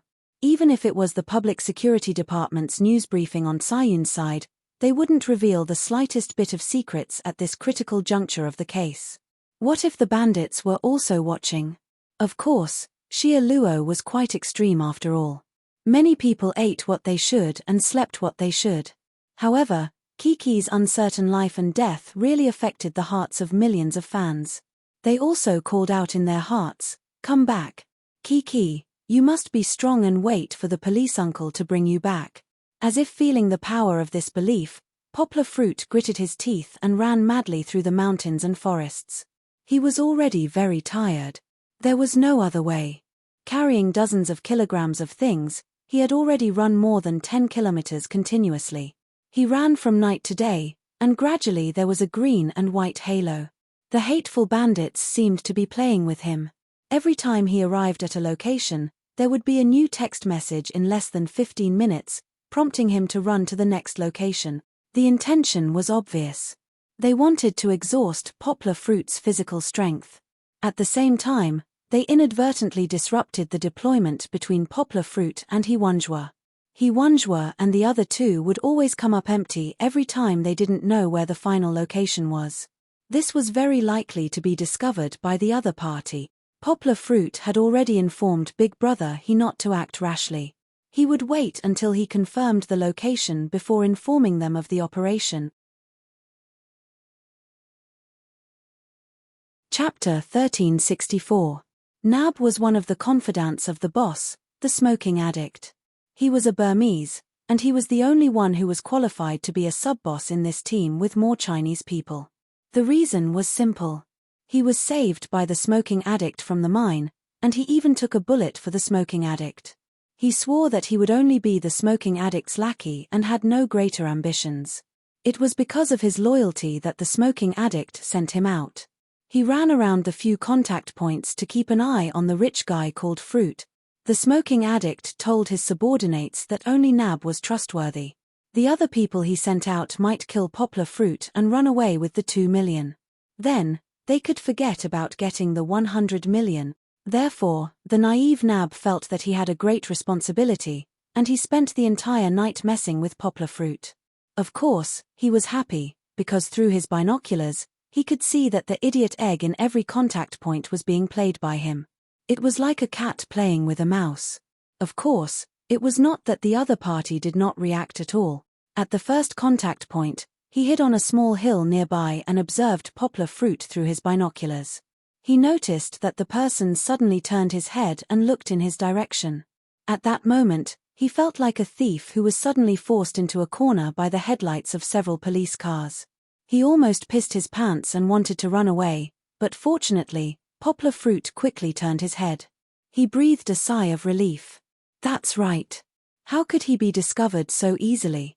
He must have made a blind guess. After that, he secretly observed Poplar Fruit a few times, but Nab did not notice him. Therefore, Nab was relieved. Every time, he would wait for Poplar Fruit to leave for a long time. When he saw that there was no one following him, he would jump down the hill and ride his bicycle to the next location. Nab hummed a weird Chinese song as he arrived at the observation point that he had already set up. He was loyal to the Chinese boss, and he knew that if he wanted to be a good lackey, he had to learn how to communicate with the boss. What is the most important element of communication? It wasn't sincerity, nor was it flattery. It was because they shared the same language. Although the team leader had learned Burmese, he couldn't speak it well. As an outstanding lackey, he should learn Chinese well and not make things difficult for the team leader. Only then would the team leader put him in an important position. As for the Chinese song, Nab had learned it from the 5 Great Wolves. The small leader called 5 Big Wolves was also the confidant of the big leader. Naibo asked him how he could speak Chinese well. 5 Big Wolves told him that if he wanted to learn Chinese well, he had to know how to sing this singer called Ju Gongju. This was the easiest song to learn. Alright, I've gone a little too far. Naibo threw down his bicycle and ran up the mountain peak that wasn't too high. It was also a good place to observe from a distance. Naibo took out a pair of old binoculars from his sling bag and glanced over. Sure enough, that rich guy named Guo was already there. Although he had a bicycle and was familiar with the roads, Poplar Fruit always arrived before him. Naibo didn't even need to guess. Of course, other factors aside, Naibo still admired Poplar Fruit. After running for half the night, he was still able to run so fast. It was too amazing. The sky was just starting to brighten. There was no light, but Naibo could see clearly behind the tree. The black figure was motionless. He was probably tired, right? Even an Iron Man wouldn't be able to withstand such torment. Naibo gritted his teeth. I don't know how many more trips I have to make. Don't make me ride the bicycle to fetch him when he collapses. That would be a pain in the ass, Naibo muttered in Burmese. He took out his phone. It was the classic 1050 model from Nordic Walnut Smashing. In China, it could only be used as a spare phone for a spare phone. No one would want it even if it was given to them. Even in the increasingly prosperous stronghold, everyone had upgraded their guns to cannons. Even the small fries were using smartphones. But in Naibo's hands, the 1050 was still like a treasure. Because it was given to him by the team leader 3 years ago. It was a symbol of trust and glory. No matter what, the 1050 could still be used to make a call. Naibo realized that there were still 5 minutes to the agreed time. He didn't wait any longer. He followed the agreement and sent a confirmation message back to the stronghold. This way, the stronghold would know that Fruit was still under their control. Then, Fruit would receive a new message and continue to run to the next location. Naibo had played with this process for a few hours and 5 or 6 times. He had already gotten the hang of it. He grinned and stared at the black figure in the distance through his binoculars. He muttered excitedly, 10, 9, 8. He was still counting down in Chinese, although his pronunciation was weird. Naibo was very accurate the last time. When the countdown reached 1, the black figure would move and take out his phone to see the message sent to him by the stronghold. He was like Zhuge Liang, who could foresee things like a god.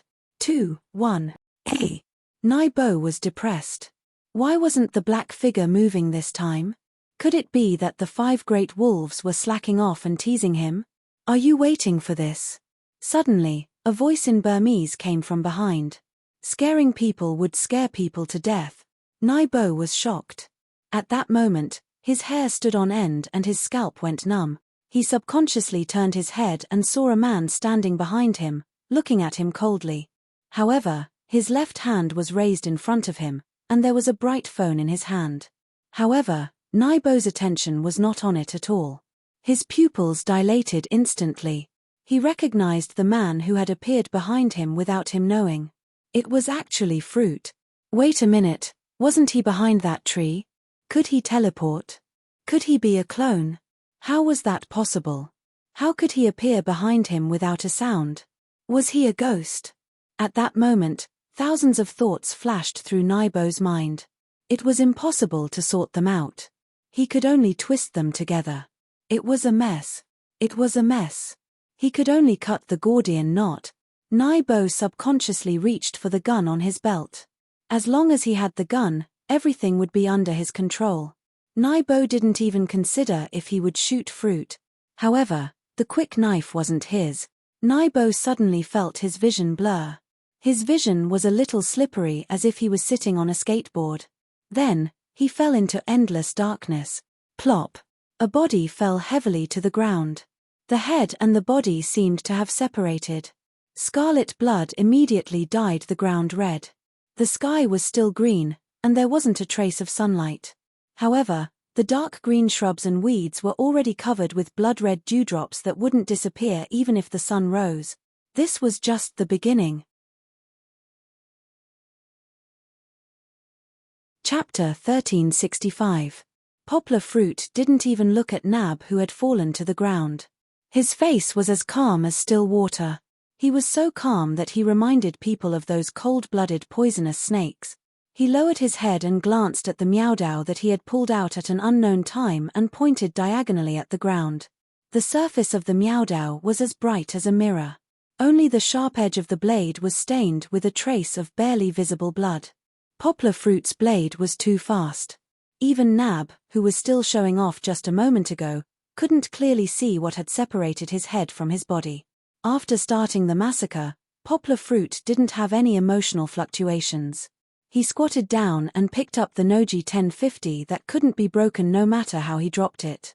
He flipped through the phone's message records to verify his previous thoughts. In fact, when Poplar Fruit was at the first location, he had already noticed NAB's spying. His mysterious premonition had come into play again. However, after he took a glance, he still maintained his calm and collected state. After that, Poplar Fruit followed the other party's instructions and kept running. He ran to 6 or 7 locations, and only now did he make his move. During this process, Nab didn't know that the seemingly stupid Poplar Fruit had already locked onto his position. Through comparison, Nab had figured out the pattern of his choice of observation points and the interval between when he started spying. Therefore, this time, after Poplar Fruit arrived, he first observed the appearance of the surrounding forest. Then, without stopping, he immediately took off his jacket and used the lever of the trolley box and the cover of the forest to create the appearance of a dummy. Even though it was dawn, looking from afar, it was impossible to tell if it was a real person or a dummy. Poplar Fruit was also betting on his own judgment. The other party wouldn't arrive so early, and wouldn't realize that he had swapped the crown prince with a raccoon. He didn't hesitate at all to throw 2 million in cash on the spot.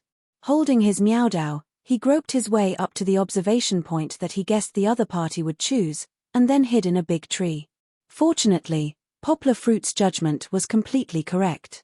The other party rode a bicycle and appeared in his field of vision. Then, without any warning, he made him stand behind and watch him for a long time. Of course, this had a lot to do with Poplar Fruit's ability to restrain his aura. Poplar Fruit watched all of Naboo's actions and understood the entire process of Naboo contacting the criminals. In this way, he didn't have to be led by the nose by the other party, and he didn't have to play hide and seek with Naboo anymore. Nabo no longer had any value.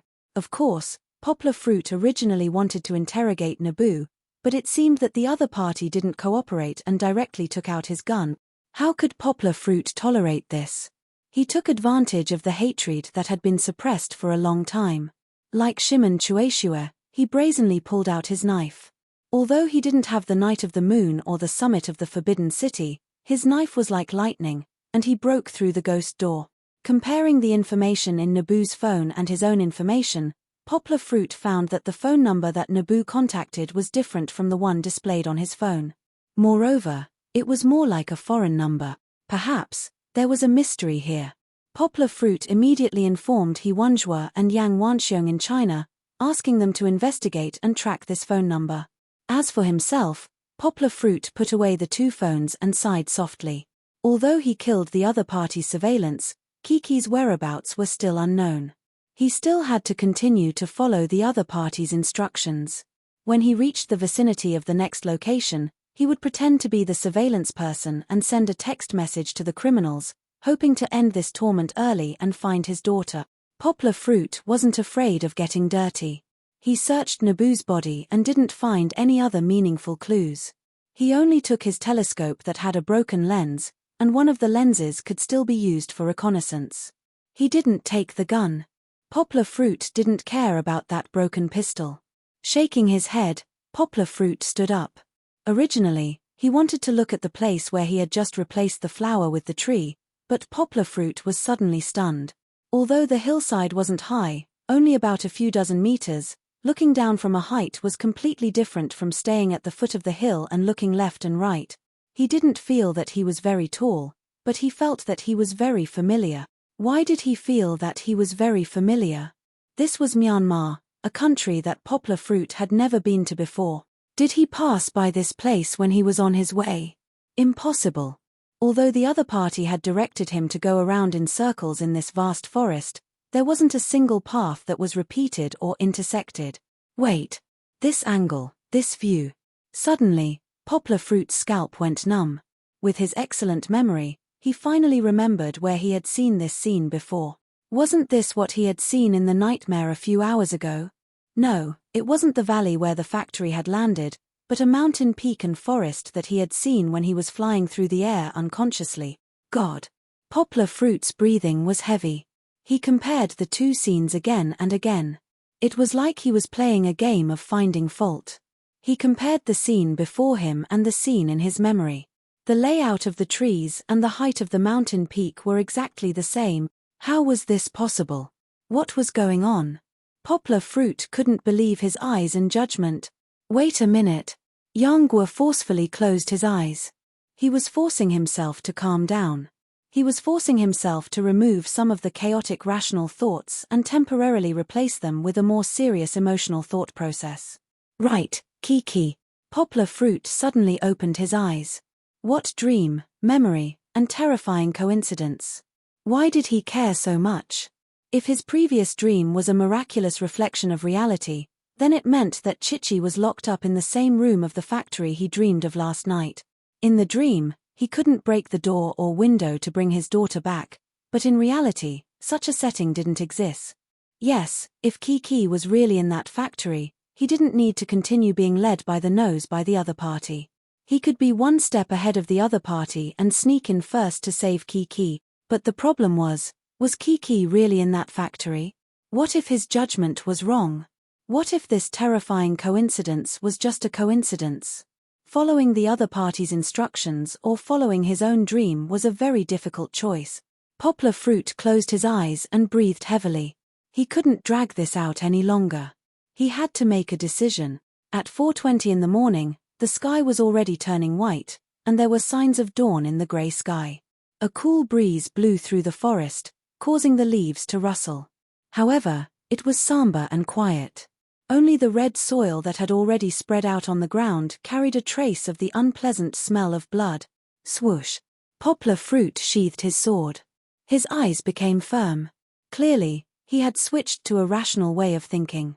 He had made his choice. Chapter 1366. Swoosh, swoosh, swoosh, swoosh. The sound from afar made a weasel that had just poked its head out of a crack shrink back. The sound of leaves breaking was not loud. The humidity in the tropical rainforest was very high at this time. Even thick shoes felt wet and a little heavy, as if they had not been completely dried after being washed. Poplar Fruit did not care. He pulled the 2 boxes of money and rolled over them. Along the way, he chose to walk in the more hidden woods, avoiding the valleys and paths that were easy to be discovered. Fortunately, he did not meet anyone. He only saw a Burmese python from afar. This one was much bigger than the one Zhu Shimin had seen. Its body was as thick as a bucket, and it was enough to swallow an adult like Poplar Fruit in one bite. Of course, because of Poplar Fruit's vigilance and the distance between them, they passed by peacefully. They had been walking for about an hour. During this time, Poplar Fruit had used the seized Noji 1050 to send a message to the bandits in exchange for the same location. Poplar Fruit gradually understood why the bandits were doing this. They wanted to exhaust Poplar Fruit so that he could not display his terrifying skills. Of course, Poplar Fruit did not follow their instructions. In his mind, he used the memory of the previous dream to construct a rough route, correcting it as he walked. But the deeper he went, the more frightened Poplar Fruit was. It was exactly the same as the forest in the dream.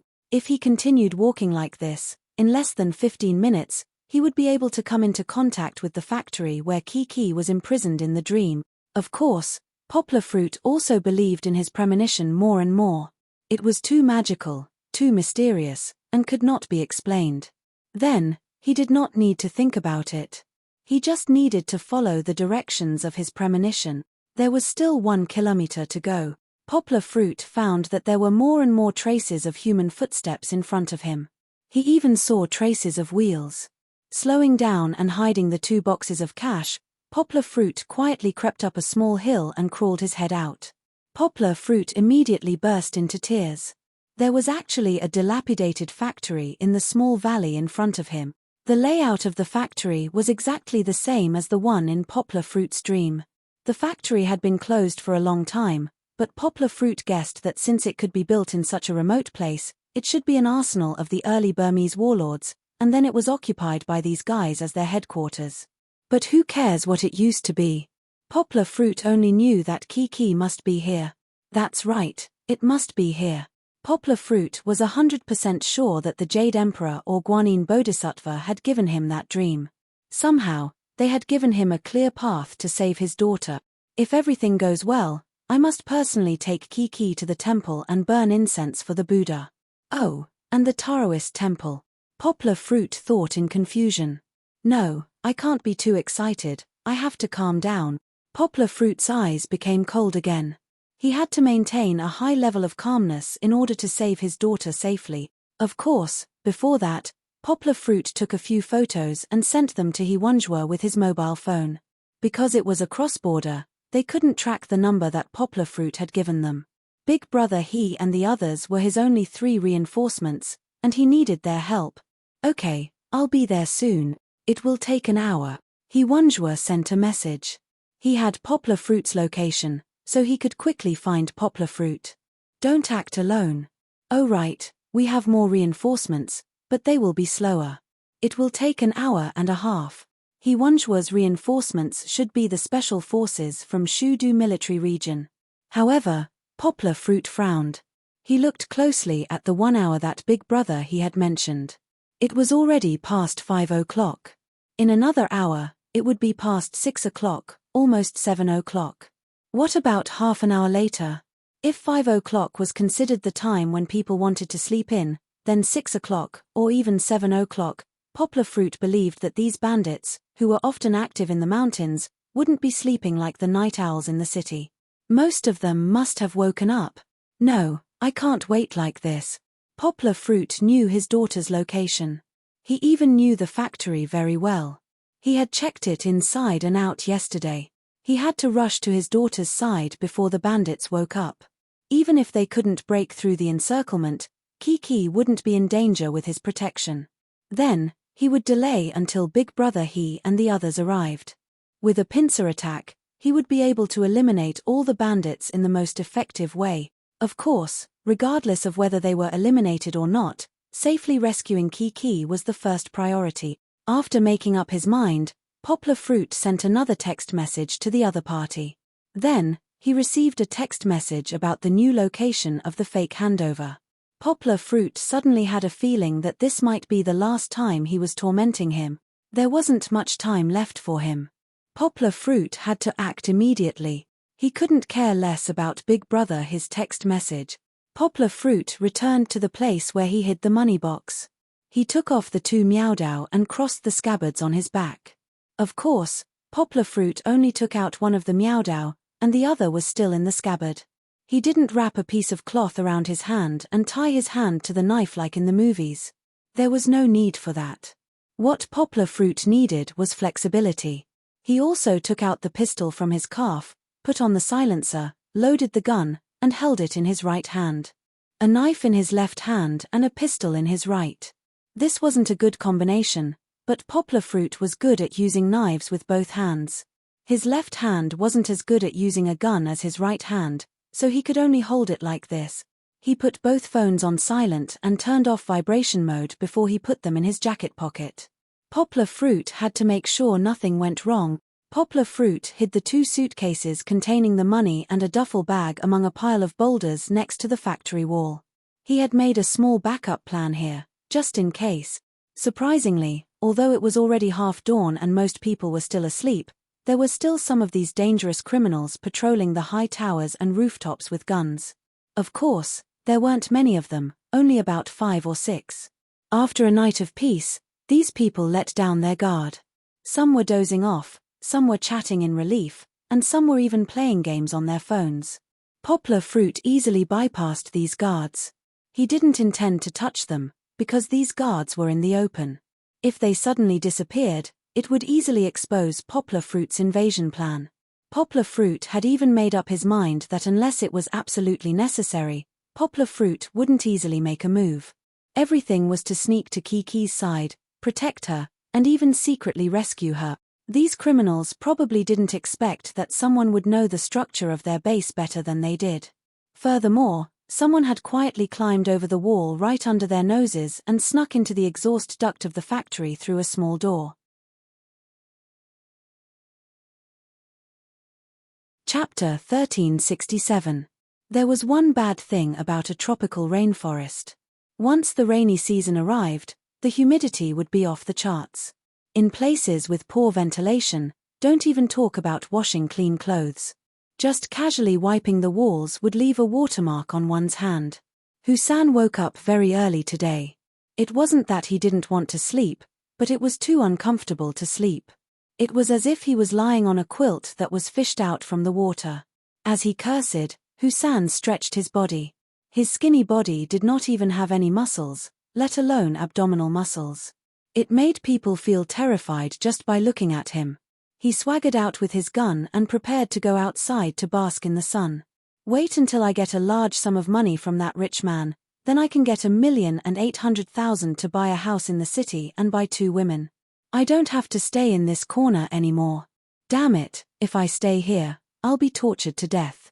With such a happy thought, not only Husan, but everyone in the team was fantasizing about getting enough money from poplar fruit for a lifetime. Even if each person got $1 million, in Myanmar, $1 million was enough to make them a millionaire. Then why would they still want to risk their lives here?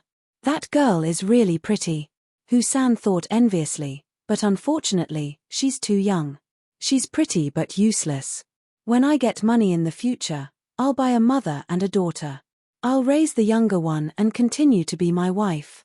He smiled evilly as he used his little finger to dig his nose. He carried his rifle like he was carrying a hoe.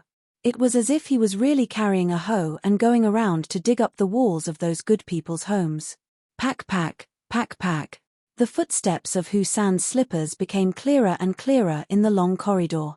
Poplar Fruit frowned. He was hiding in a dent in the metal door of the corridor.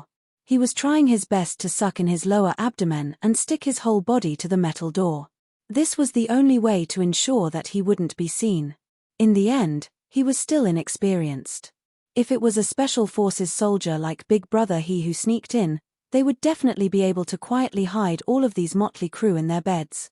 Unlike him, who had just come out of the vent and almost bumped into a guy who had just come out of a room. You said you were at 5 o'clock. Why didn't you sleep? Why did you come out for a walk? Poplar Fruit was a little depressed. But from the looks of it, the other party was getting closer and closer, and he had nowhere to hide. A close combat with the other party was unavoidable. He wasn't afraid of Poplar Fruit, but he needed to consider whether to use a knife or a gun. The Meowdow was too long, and it was not easy to use in a small space. The gun had its drawbacks as well. Although it was equipped with a silencer, if the bullet passed through and hit the wall, there would probably still be a sound. However, regardless of whether it was a knife or a spear, there was a drawback to using it in a place where people would definitely pass by. It was easy to leave behind bloodstains. Yanggua's mind spun like lightning, and he suddenly had an idea. The shirtless Husan swaggered past. He was very calm because the headquarters was very safe. As long as they didn't provoke the big boss, they could always live well. Suddenly, Husan felt a chill run down his spine. His slow brain finally managed to process the effect brought about by the corner of his eyes. A second ago, he had walked past a place, and there was a person coldly looking at him from the side. Alone. Before Husan had the time to think about what this meant, he had already experienced the consequences. An arm suddenly stretched out from the side. He subconsciously opened his mouth, but his mouth and nose were covered by another hand. Ooh! Husan's thoughts were already in a mess. Suddenly, he felt a huge force acting on his face. Following a ka sound and a sharp pain, Husan saw his butt for the last time before he was swallowed by the darkness. What the hell? Poplar Fruit didn't care what Husan was thinking about. He still maintained his posture of supporting Husan, and with a hook of his long leg, he picked up the rifle that Husan had dropped. Only then did it not cause any abnormal noise. Phew. Poplar Fruit secretly took a breath. He was also very nervous. This assassination was different from dealing with Naboo. In the heart of the bandits, it was too difficult to deal with the enemy without making any noise. After taking back the knife that he had secretly placed beside him, Poplar Fruit dragged Husan back to his room and stuffed him under the blanket, pretending that he was sleeping soundly. He had to go to the 3rd floor. Poplar Fruit knew his daughter's location. He still had 2 more floors to go. It was very convenient to take the stairs, but the possibility of being exposed was very high. Poplar Fruit had already heard some people moving around. It seemed like he had to be even more careful. It was not impossible to be afraid of the outer walls, but Poplar Fruit didn't want to wait too long. He needed to use some of the hidden vertical stairs that he had explored in his dream to climb up. However, it wasn't really hidden. Although Poplar Fruit was very careful, when he climbed up to the 2nd floor, he saw a short man in his underwear walking out while yawning. He really met someone at the corner. Even Poplar Fruit was caught off guard. He opened his eyes wide, and his sharp gaze directly met the confused and frightened eyes of the other party. Without any time to think, Poplar Fruit raised the Meowdow in his left hand and rushed forward. The bright silver blade flashed, and the man also felt his vision blur. The blade had already pierced through his throat and came out from the back of his neck. It wasn't known if he could feel pain, But Poplar Fruit's movements were too fast. He simply didn't give the other party a chance to react, and directly pushed him back into the room. Gurgle. Gurgle. 2 weak sounds. He couldn't shout, because his throat had already been cut. With a tremble, the short man's head drooped, and he stopped breathing. But Poplar Fruit didn't have a chance to catch his breath. His scalp was somewhat numb, because although he had pushed the man back, Poplar Fruit discovered that he had practically jumped into a den of thieves. 1, 2, 3. Including the one he had already killed, there were actually 4 people living in this room. The other 3 were staring dumbfoundedly at their companion, who had just walked out, being pushed back with a knife in his back. Poplar Fruit's reaction was half a second faster than the other party's. When one of them trembled and reached for a gun hanging on the wall, Poplar Fruit's right hand swiped at his waist, and a black pistol appeared in his hand. Fart. A hole exploded in the head of the man who had reached for the gun, and he fell diagonally onto the bed. The other 2 were so frightened that they trembled and raised their hands. One of them hurriedly opened his mouth. Don't, but how could Poplar Fruit show mercy? He coldly raised his hand and fired 2 more shots. He didn't even need to aim, and just waved his arm in a willful manner. Similarly, 2 people fell backward. In the middle of their foreheads, 2 brand new bloody holes were dripping with dark red blood. Fortunately, it was a pistol with a silencer. Although there was still a bit of sound, it only stayed in this room and didn't spread out. Poplar Fruit's massacre here was a little merciless. Even he himself felt a little strange. It was true that he was calm, but the madness of hatred was sprouting in his heart. Saving Kiki was still the first priority, but the second priority had quietly changed to revenge. It's not enough. They haven't given enough. It's far from enough to make up for the shock and harm my daughter has suffered. Chapter 1368. He knew that this trip would not be smooth, but Poplar Fruit did not know that it would be so difficult. The distance from the outside through the exhaust passage was peaceful, but he immediately encountered a series of troubles. There was 1 on the first floor and 6 on the second floor. In addition to the 4 that he killed in the room at the beginning, there were 2 more that were standing at the connection between the second and third floors. Poplar Fruit had no choice but to attack again. Carefully reaching the third floor, Poplar Fruit almost exposed his whereabout. At that time, when he wanted to avoid a guard with a gun, he did not expect that the guard would turn his head. Poplar Fruit had just turned around and was 10 meters away from the guard. Even if he could use the Xiao Li flying dagger, he would not be able to kill the guard in an instant. Suddenly, Poplar Fruit was so scared that he broke out in a cold sweat. He was ready to take out his gun and fight to the death with the guard. Fortunately, the guard seemed to have just taken some drugs, and his head was a little dizzy. When he saw Poplar Fruit swaying, he thought that he was one of them. Needless to say, after Yang entered the exhaust tunnel, there was a lot of dust and cobwebs all over his body. His handsome face looked like it had been smeared with soot from the bottom of a pot. There were patches of black and white, and he looked like one of the lowest level minions in the team. The guard with the gun muttered and walked towards Poplar Fruit. Although he was speaking Burmese, and because he had taken drugs, his words were incoherent, but Poplar Fruit still understood what he was saying. "I did not bring a lighter, lend me a cigarette." This greedy excuse and logic was good. Even if he knew that his mind was in a mess, Poplar Fruit was still a little speechless. Of course, he did not laugh at him. Instead, he put his left hand that was holding the knife behind his butt and pretended to take out a cigarette. "Hey, you idiot. Who put a cigarette in your butt?" "I saw it, it's here." The greedy drug addict reached out his hand to touch Poplar Fruit's chest. Poplar Fruit's eyes suddenly emitted a sharp light. His right hand reached out like lightning and grabbed the drug addict's right hand, which was originally holding the gun, and pulling the trigger. His left hand swung. Ooh! The drug addict suddenly died. He died on the edge of Poplar Fruit's knife. Because the Miaodao was not like a dagger, it could not be pulled out. It was too long, and Poplar Fruit could only cut the middle of the long knife. The drug addict's left hand weakly, and his head was still resting on Poplar Fruit's arm. The knife's blade cut deeply into his throat, and scarlet blood gradually flowed out of the knife. Yang pushed him away in disgust. Of course, he still carefully placed the drug addict on the ground. Up until now, only half an hour had passed. Although Yang Guo had killed a lot along the way and played until his heart was pounding, overall, he felt that everything was going smoothly. After all, he had not been discovered. Moreover, 50 meters ahead, he would reach the place where Kiki was imprisoned.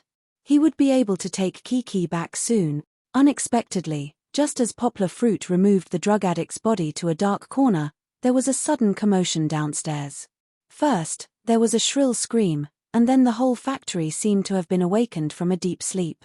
Suddenly, many shirtless people with guns came out from every room and corner. Shit! Poplar Fruit's heart sank. The sound came from the second floor, which meant that the body he had left behind had been discovered. Of course, it also meant that his whereabouts had been exposed. What's with the noise? Suddenly, there was a loud shout from the third floor. The voice was not very loud, but it was very majestic, and it immediately suppressed the panic of many people. Yang Guo frowned. What he heard was actually Mandarin. Moreover, although the person's voice was a little hoarse early in the morning, Yang Guo's judgment was definitely correct. It was the bastard in the video.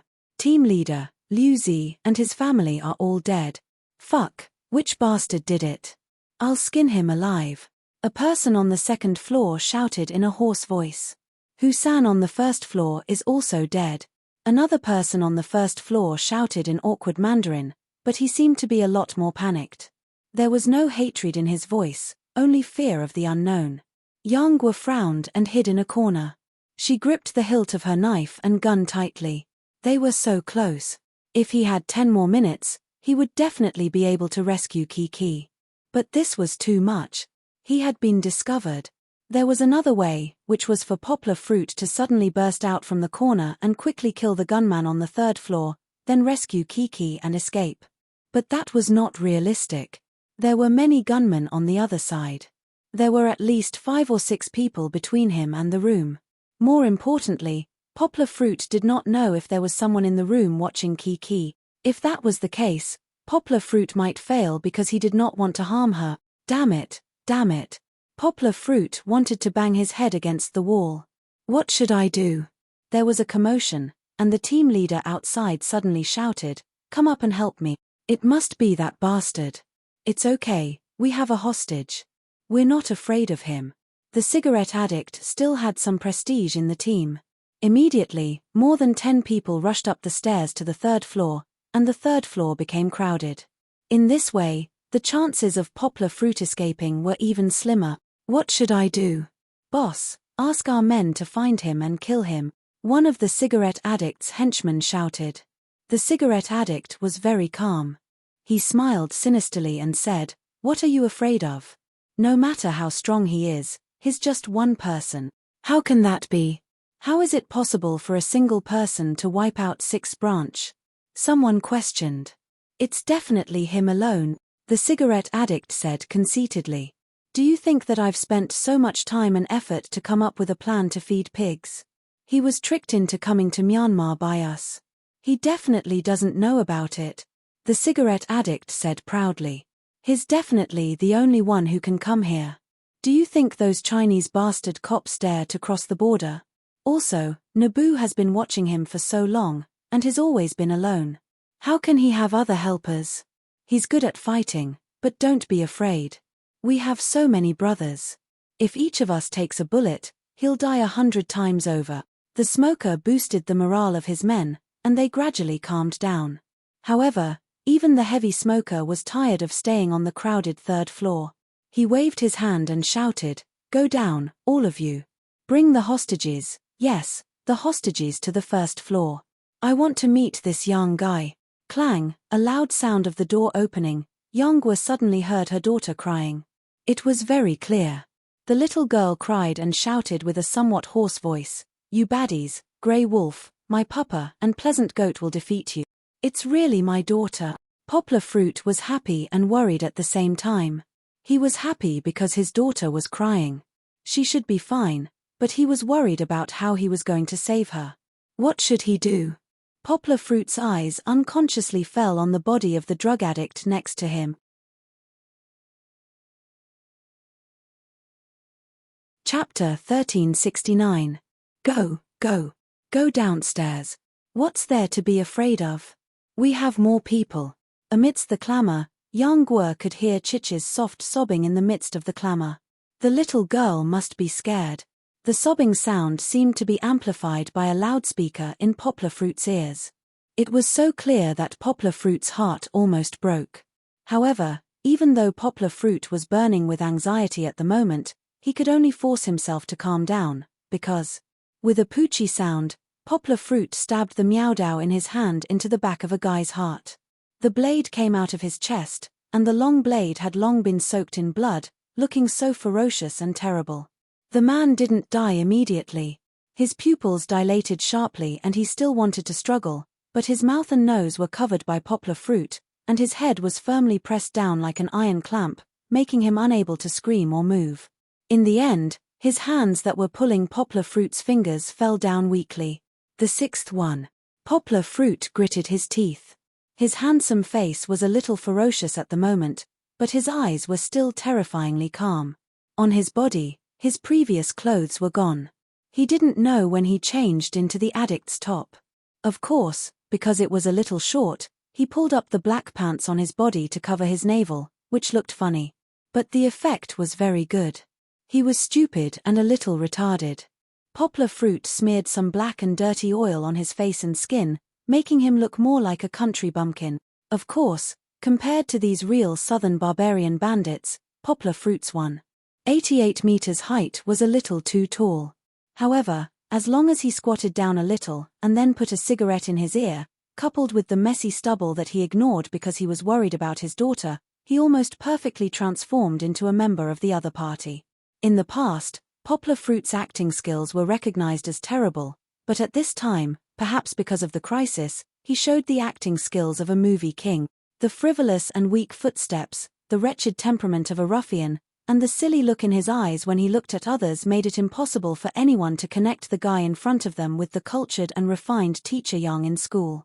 It was precisely because of this disguise that Yang Guo was able to follow behind everyone. Along the way, she actually managed to secretly take care of 6 careless criminals. Some had their necks broken, some had their throats slit by him, and some had been stabbed in the back like just now. Fortunately, he killed 6 people and didn't attract the attention of the people in front. At first, he carefully dragged the corpses to hide behind some boxes, but after a few times, Poplar Fruit realized that the efficiency was too low, so he simply ignored it and kept following behind, killing one. But then, in the square downstairs, in public, it wasn't so easy. Poplar Fruit remembered that there were still a few people standing in the corridor on the 2nd floor looking around. Poplar Fruit steeled his heart, turned around, and went upstairs to quickly kill them. There were more than 40 people downstairs, and they were noisy, waving their rifles and looking around. They didn't notice that their brothers upstairs had their necks twisted one by Poplar Fruit. It was as if they were still shouting and watching the show, but at some point, a pair of dirty hands suddenly reached out from the darkness behind them and instantly took their life. Poplar Fruit even used ropes or belts to hang these dead people on nails or railings. Even their guns were under their arms. Up close, they were definitely exposed, but from downstairs, they didn't look carefully. Or from the dizzy eyes of the drug addicts, these brothers were still loyally standing guard for them. In fact, even the cigarette addict didn't notice. He raised his head, wanting to observe the situation in the factory. He was afraid that there would really be soldiers descending from the sky and killing them. However, he only saw that some people were standing upstairs, and some were even walking around. Some were even stretching and yawning, so he was relieved. But he didn't know that more than half of the brothers upstairs were already dead. Those who were still walking were just Poplar Fruit who hadn't had time to kill yet. However, the cigarette addict had a headache because his underlings were quarreling. The cigarette addict was the big boss, but he had a few underlings under him. Where there were people, there would be underworld. These people, together with their underlings, were divided into the Huaxia Gang and the Guogan Gang. As the name suggested, the Huaxia Gang was made up of people from China, or people who had a strong ethnic background and could speak Chinese. The Guogan Gang was mostly made up of locals from Guogan, and they used to be the main force of the gang. There were also some who didn't join these two gangs. For example, Nab wasn't from either gang. He was a farmer from another area who had come to mine. After being saved by the cigarette addict, he joined this small gang. However, these people were very few. Almost all of them were loyal to the cigarette addict and were his trusted subordinates. The main conflict was between the Huaxia gang and the Guogan gang. In the beginning, when the cigarette addict became the big boss, the Guogan gang was the main part of the gang. But over the years, first, it was the drug trafficking business. Then, it was the kidnapping business. The cigarette addict also intentionally or unintentionally sent the Guogan gang members to do dangerous business. Because of this, the number of Guogan gang members decreased. At the same time, the cigarette addict also recruited a large number of Chinese into his gang. This way, the Huaxia gang gained the advantage in terms of numbers. Of course, the cigarette addict was very secretive. This made the two remaining small bosses of the Guogan gang suspicious, but they didn't have any real evidence. There were many conflicts, but there were no real fights. This was all thanks to the cigarette addict's iron rule. However, the more he suppressed them, the greater the backlash. The Guogan gang members had been suppressing their anger towards the Huaxia gang for a long time. The cigarette addict was worried that this gang would become a ticking time bomb. If he was given a chance, he would definitely destroy this small gang of less than 20 people. Those who weren't part of the same gang had different intentions. Of course, the cigarette addict didn't plan to care about these grudges. He planned to leave after one hit. As for the Huaxia gang and the Guogan gang, if they wanted to fight, it was none of his business even if both sides suffered losses after he left. But was it really as he wished? They hadn't received the ransom yet, but these guys already felt that they were rich. Now, there was a lot of noise about the deaths of a few people. The Guogan gang accused the Huaxia gang that they were the ones keeping watch last night. They didn't take good care of the people and caused their brother's death. The Huaxia gang mocked them by saying that their people deserved to die. They looked like they had a death wish. Their words were as ugly as they could be. This made the Guogan gang members, who were already angry, furious. They pulled the bolts of their guns, ready to fight to the death. The situation was about to descend into chaos.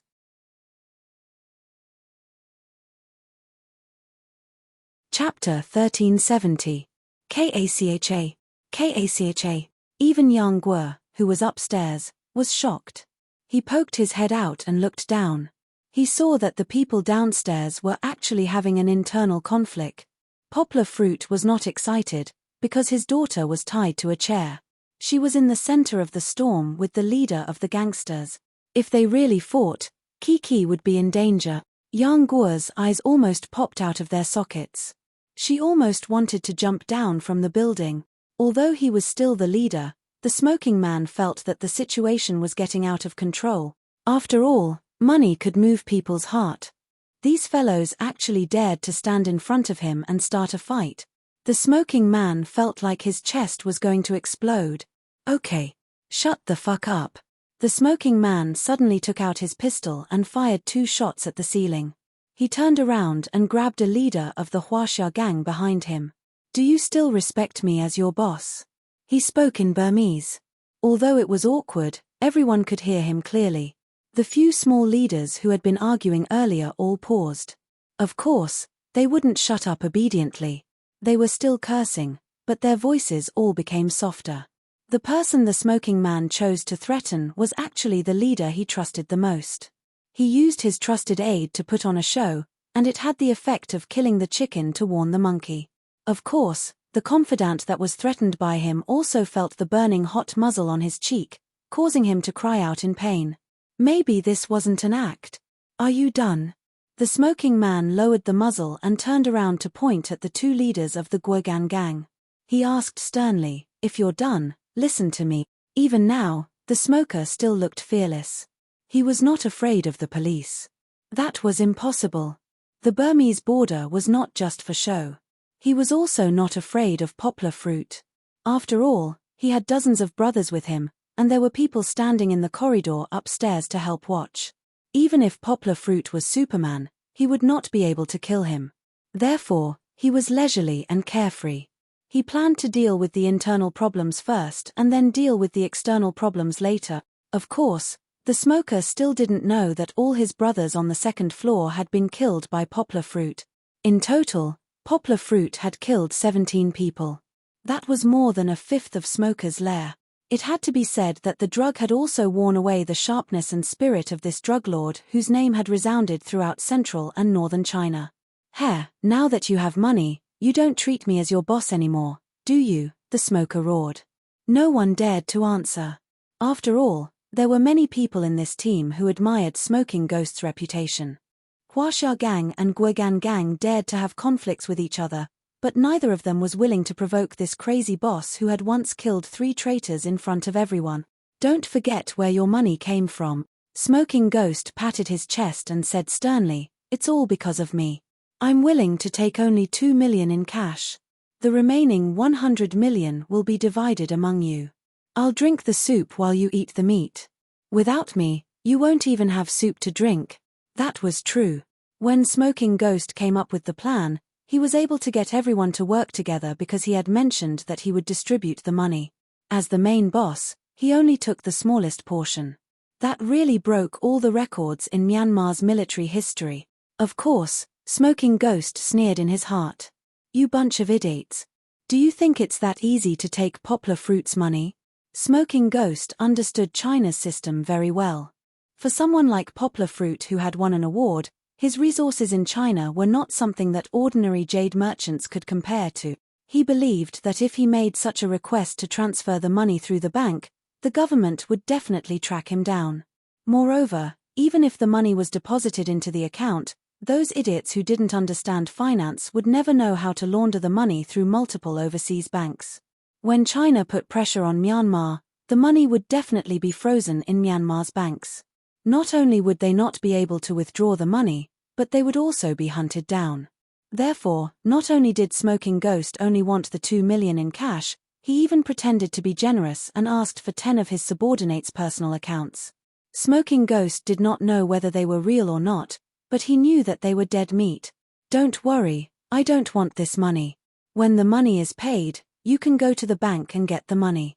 You can split it however you want. Smoking Ghost still remembered the admiration and fanaticism in his subordinates' eyes when he made his generous speech. Yes, the smoking addict wanted to trap everyone, including his trusted aides. He wanted them to be entangled with the police, and even let China and Myanmar eliminate these people together. Then, as the mastermind, he would escape with 2 million yuan and live a carefree life. What an idiot. Even now, they still respected him because of his generosity. The smoker cursed in secret and accepted the worship of these people without any shame. Smoking Ghost continued to threaten them. Don't forget, as long as Poplar Fruit doesn't come and you don't get the money, all of you are still poor. If you want to fight now, go ahead and tell everyone that I don't want the money. Then, you can go outside and fight. If you want the money, stay and don't make a fuss. This time, even the people from Guogan Gang stopped making a fuss. Isn't Poplar Fruit here? Someone muttered and questioned. His voice was not loud, but because everyone was quiet, he could hear it clearly. He's here. Where is he? Did you see him? Smoking Ghost asked. He turned and walked over, smashing the underling's head with the butt of his gun. The underling's face turned red and he shouted, if he's here, tell him to come out. Come out and we can split the money. Smoking Ghost's mind was not clear. In order to maintain his mental state and deal with Poplar Fruit last night, he had injected himself with an injection. The feeling of being admired was very good, and now that he was suddenly interrupted, he immediately became furious. Smoking Ghost's words were completely unreasonable. He did not know if he had forgotten, but he was actually the one who said that Poplar Fruit was here. But now, no one dared to question this big boss. They did not want to be humiliated. He didn't come, right? No one refuted, but there were many flatterers. Someone immediately jumped out and shouted, I was on guard duty last night, and I didn't see a single rat. The people from Guogan Gang were furious. They thought to themselves, it's fine if our boss is talking nonsense, but how dare you fool us? However, the smoker's words made them stop and swallow their anger. Fuck, you were on guard duty? Why didn't you stand outside? Why are you standing here? He grabbed the guy's ear and yelled, do you want all of us to die with you? What the fuck? You're going to die with me, aren't you? Do you have any sense of hope? You're not even a professional thief. Are you a human or a pig?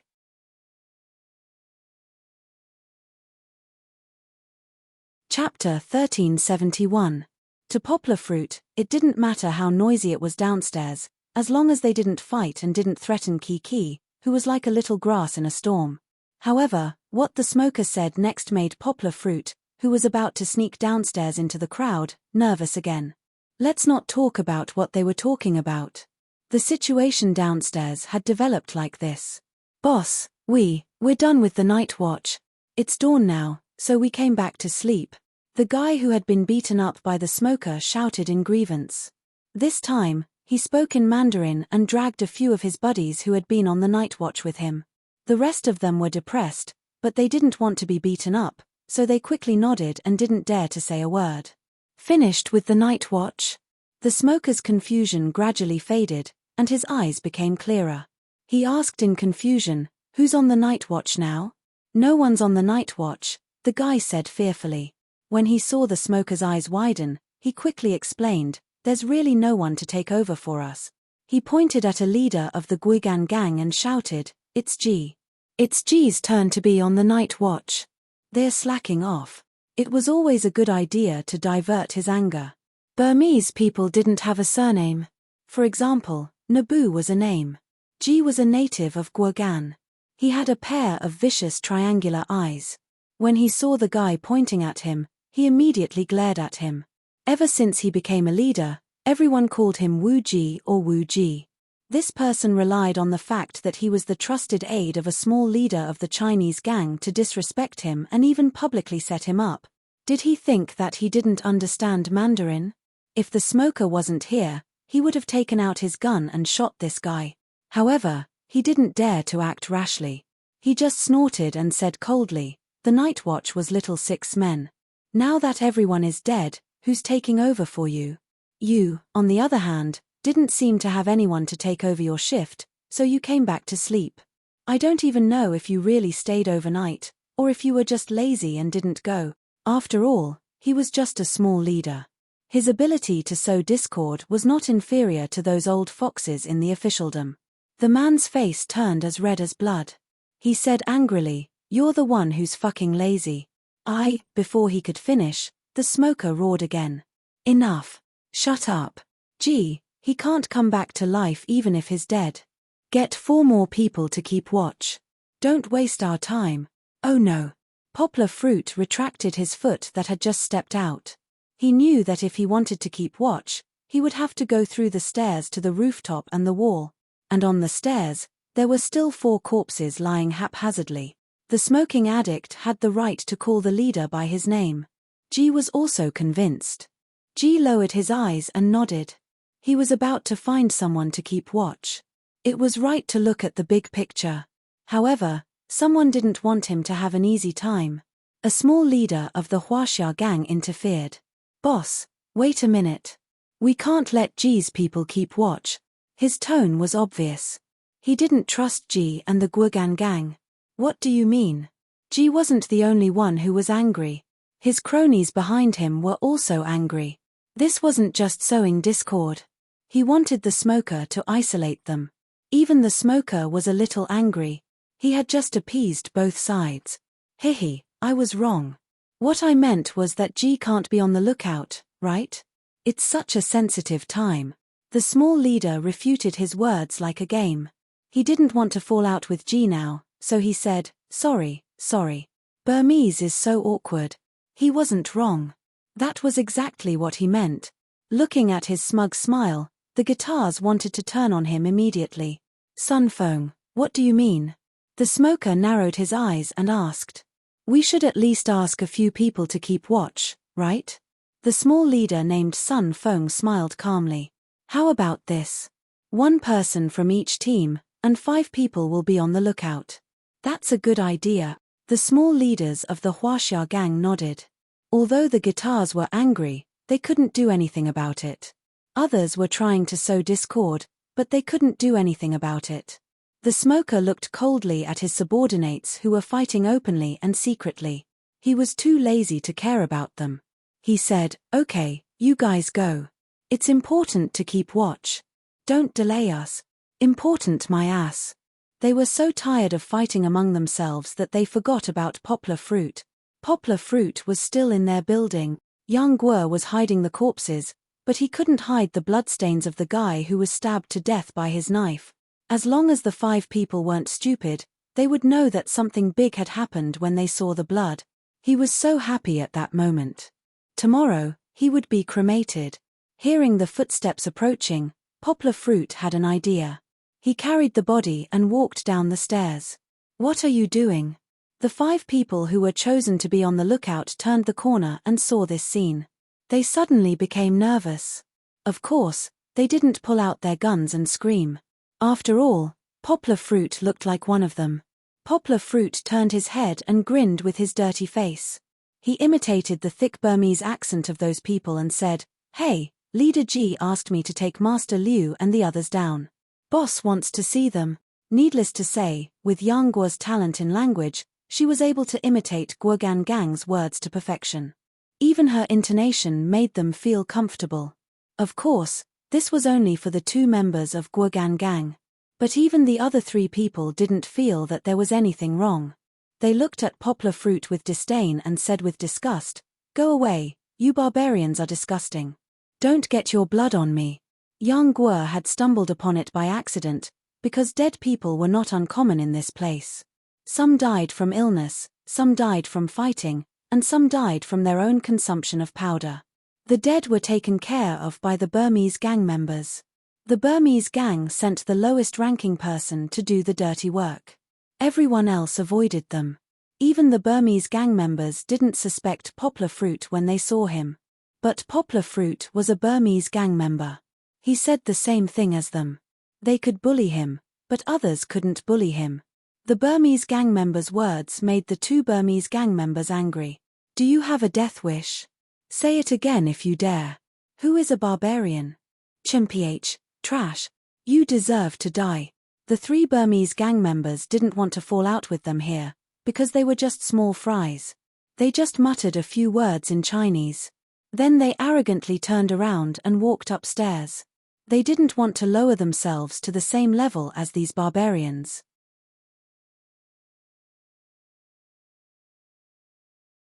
Chapter 1372.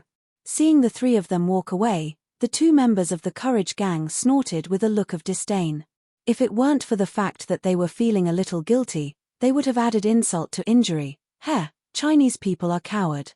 Perhaps it was because they managed to get back at him. They were extremely pleased.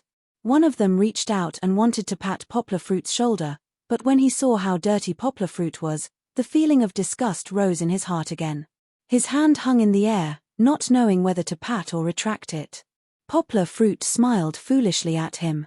He did not dare to show his teeth because his teeth were so white that he did not look like a bandit's. However, it was this kind of silly smile that made the other party feel like he was an idiot who did not know anything. What was there to be embarrassed about with an idiot? The person calmly retracted his hand and did not hide the disgust in his eyes. He only said earnestly, "Do your job well." To the small bosses, they were small fries that had to be suppressed. However, to an idiot, how could they not enjoy the feeling of being above others? Even if it was the dirty and ugly Poplar Fruit, they would still be secretly pleased by the other party's admiring gaze. Poplar Fruit pretended to be grateful, then stood there and watched the other party walk upstairs. "Haha, why are you wasting time with this idiot?" Above Man's companion said to him as he walked, not caring that his words were heard by Poplar Fruit. After all, he was an idiot too. "What do you know? When I have money, I'll take him in as my little brother," Above Man said arrogantly. "TSK, don't be gay, or else I won't dare to share a room with you." His companion joked.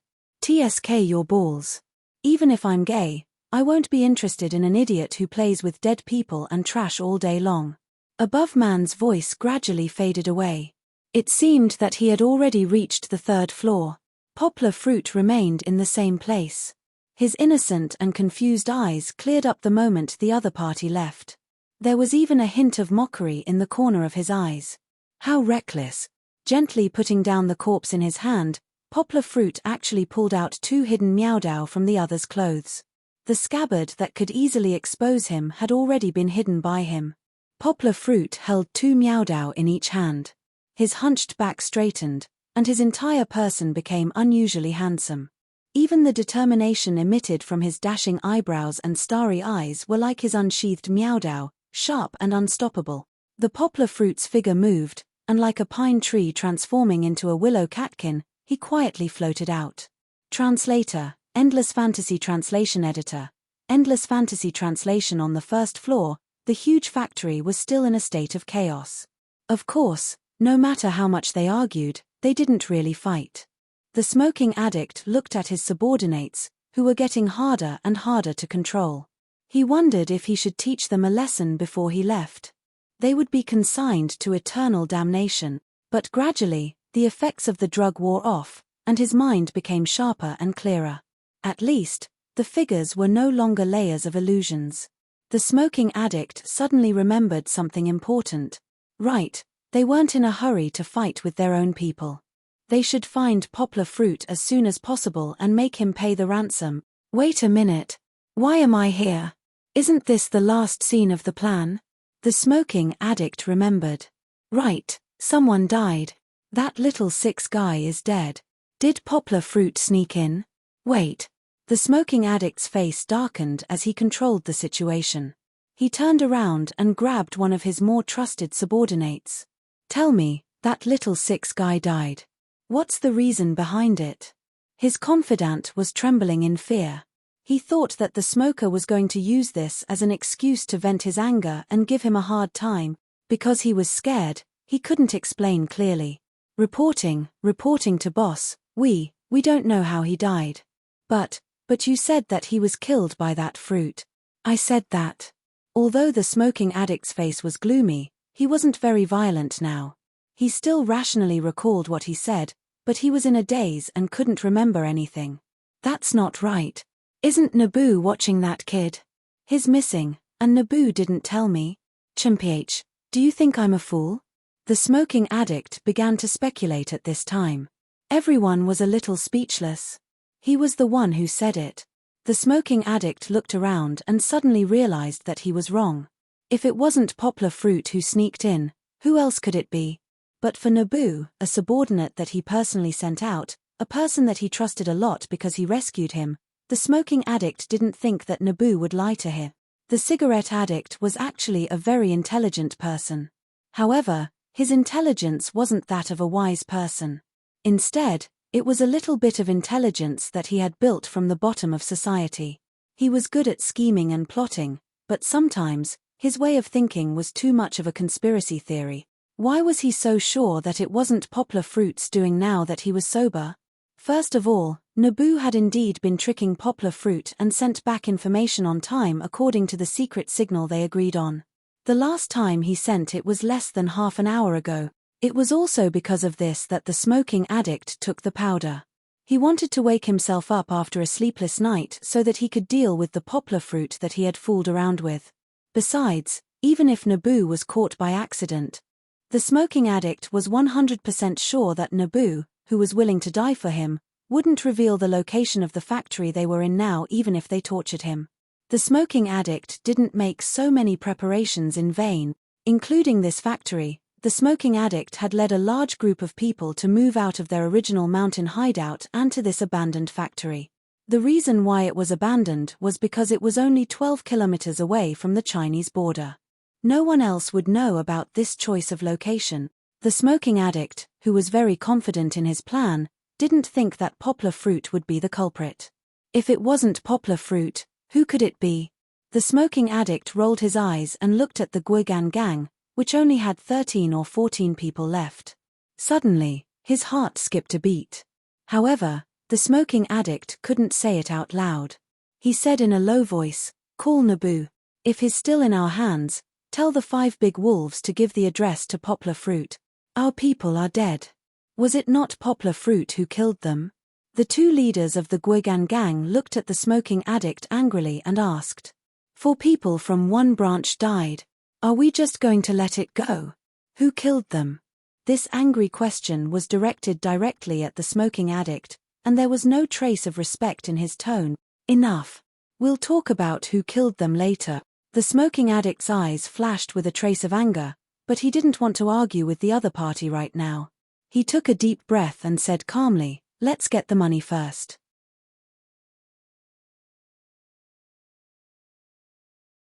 Chapter 1373. The Guogan gang had been suppressed by the Huaxia gang under the Smoking Ghost's rule. Did they not want to fight back? Or did the two leaders, who had the support of their men, not want to kill the Smoking Ghost and take over his place? Perhaps not in the past, but over the years, the Smoking Ghost had used both kindness and power to suppress his subordinates. He had also led them to sell drugs and kidnap people to earn a lot of money. Success after success made most people, including the Guogan gang, blindly follow the Smoking Ghost. But now, it was different. 100 million worth of money was placed in front of everyone.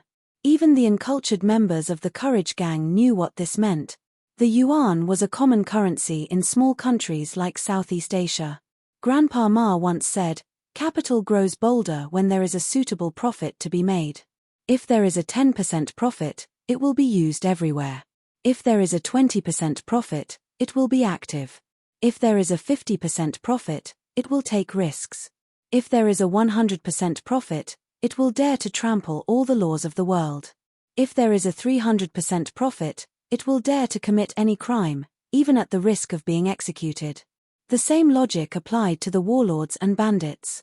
Even if the 100 million yuan was divided equally, everyone would gain more than 1 million yuan. The money might not be able to do anything in China, but in a poor country like Myanmar, 1 million yuan was a huge sum of money that could be used for a lifetime. Although the leaders only wanted cash and did not want a single cent of the 100 million yuan, it did not stop the Guogan gang from being greedy. If the 100 million yuan was divided equally, the Guogan gang would definitely get less. So, in private, the Guogan gang felt that the distribution plan was a little unfair. They had even gathered together these days to privately discuss a countermeasure without the main leader. But after all, they were uneducated and did not know anything about military strategy. Before they could figure out a countermeasure, they had already lost a lot of men. 4 of them died for no reason. No matter how they looked at it, it was a loss. Even if they only had 10 or 20 people left, they would not be able to withstand the Huaxia gang's bullying. The more they thought about it, the more they felt that something was wrong. However, they just couldn't figure out why. After Smoker gave the order, the Huaxia gang gave him face. Someone immediately gave Smoker a phone call. The Smoker waved his hand impatiently and said, "Beat him." Was there a need for the team leader to make a move for such a small matter? However, this little lackey immediately took the phone from his ear and looked at the team leader awkwardly. He didn't pick up. He pressed the button. The Smoker frowned and took the phone. Just as he was about to call Nab back, the phone screen lit up, and a message popped up. It was in Burmese. "Boss, I'm tracking someone. Call me back later." In the crowd, where the Guogan gang members were gathered, a criminal at the back of the crowd secretly stuffed his phone back into his pocket. If someone were to stand face to face with him, they would be surprised to find that the bandit in front of them had a pair of eyes as sharp as an eagle's. It was Poplar Fruit. He had changed into a new disguise. First, his clothes. Because the previous one was stained with blood, it was easily exposed. Therefore, this time, his clothes were much cleaner. Some of the simple decorations were taken from the 2 members of the Guigan gang who had just gone up. Poplar Fruit had already taken care of the 5 people who had gone up. They all went up from behind, not even giving them time to grab their guns. Poplar Fruit used his hands to break their necks. Of course, there was one person from the Huaxia gang in the end. Poplar Fruit used his gun with a silencer. There was no other way. The 3 people from the Huaxia gang were standing together, and it was difficult for Poplar Fruit to kill all 3 of them in one go. Because of his disguise and his low profile, Poplar Fruit secretly hid in the outermost part of the crowd. No one noticed that there was a new brother next to him. However, the smoking man's tactics made Poplar Fruit break out in a cold sweat. Fortunately, he had muted Naboo's phone. Poplar Fruit clenched his teeth and turned off the phone call from the other party. Then, he imitated Naboo's tone and sent a text message to the smoking man. He didn't know if it was effective because it had been more than half an hour since he came in. Logically, Naboo should have taken the initiative to contact the smoking man, but Naboo was long dead. Poplar Fruit had forgotten about it, so he didn't think about contacting him. However, Poplar Fruit secretly glanced at the middle of the field. It seemed to be effective. The smoking man believed it. When he saw the text message, he felt that Naboo was standing in front of him and talking to him alive. Poplar Fruit imitated him very well. Moreover, there was one thing that the smoking man didn't think was a problem. After running for half a night, he believed that even if Poplar Fruit was an Iron Man who knew Kung Fu, he should be exhausted. So, it didn't matter if he was late. The smoking man waved his hand and said calmly, "Okay, you don't have to bring Poplar Fruit anymore. Inform the 5 big wolves to send the factory's address to Poplar Fruit and ask him to come over." Poplar Fruit secretly let out a sigh of relief. However, it wasn't time for him to relax. This time, he had taken the risk to sneak into the factory hall on the first floor because he had a very clever idea to implement. Poplar Fruit's back and legs were slightly bent. He was rubbing his foot with a rifle that he had seized from an unlucky person, as if he was scratching an itch. At the same time, he lowered his head so that the other party couldn't see his face. Then, he muttered to the person next to him, "Why do I feel that Brother Six's death has something to do with that stupid Chinese gang? They want us to all die, so that the rest of the money will be theirs." Poplar Fruit pretended to complain in a low voice. In fact, while he was killing, Poplar Fruit was listening to the various arguments downstairs. Of course, he wasn't gossiping. From these noises, he had figured out the habits of these people, including the rules of words, pronunciation, and address. Of course, only Poplar Fruit, who had a superb talent for language, could quickly grasp and imitate them. Now that he had spoken, the criminals next to him didn't treat him as an outsider. Instead, because of Poplar Fruit's casual complaint, his eyes lit up. Right, why didn't I think of this?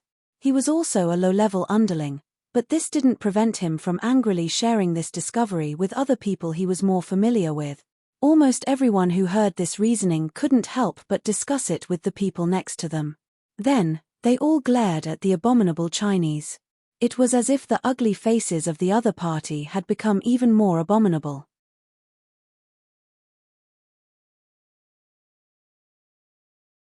Chapter 1374.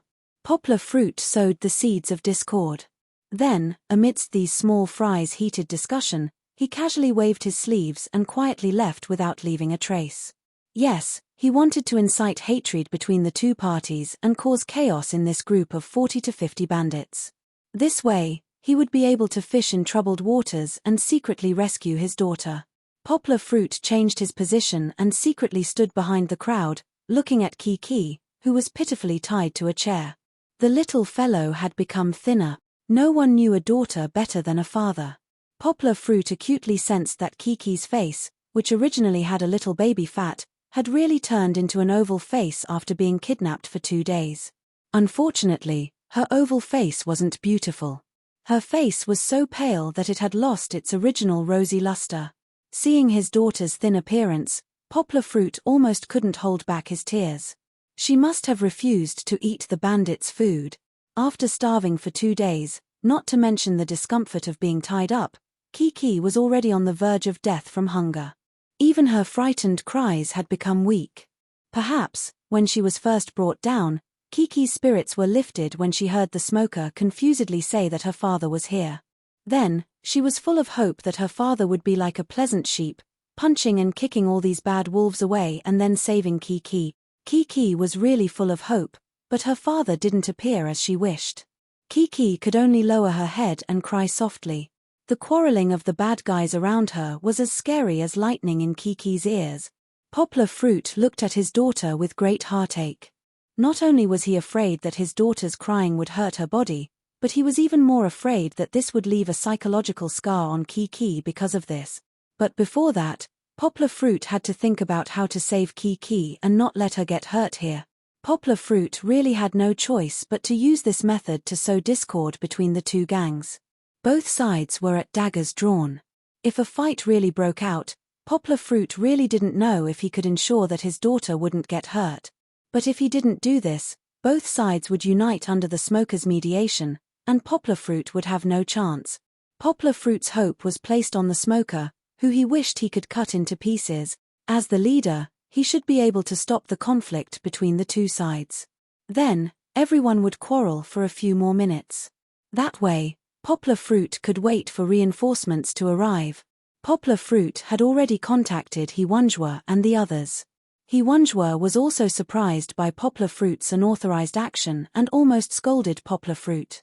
But because of this, Hwangwa and his teammates sped up and tried to shorten the time needed for reinforcements to arrive as much as possible. But Poplar Fruit never expected that the smoker wasn't as stupid as the other criminals. After arranging everything, the smoker, who was resting on an iron block, suddenly remembered something. The phone that he had received the text message from earlier wasn't the phone that he had used to contact Naboo. Because of the emergency, he hadn't brought that phone with him.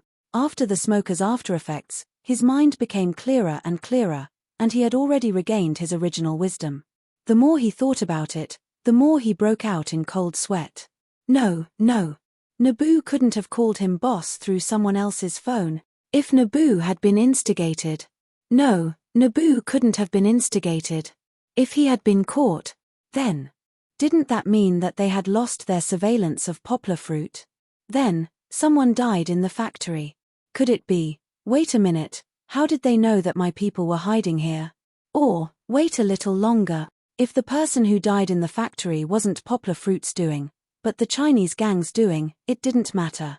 But Naboo had indeed fallen into the hands of Poplar Fruit or his people, and they didn't know the final destination at first.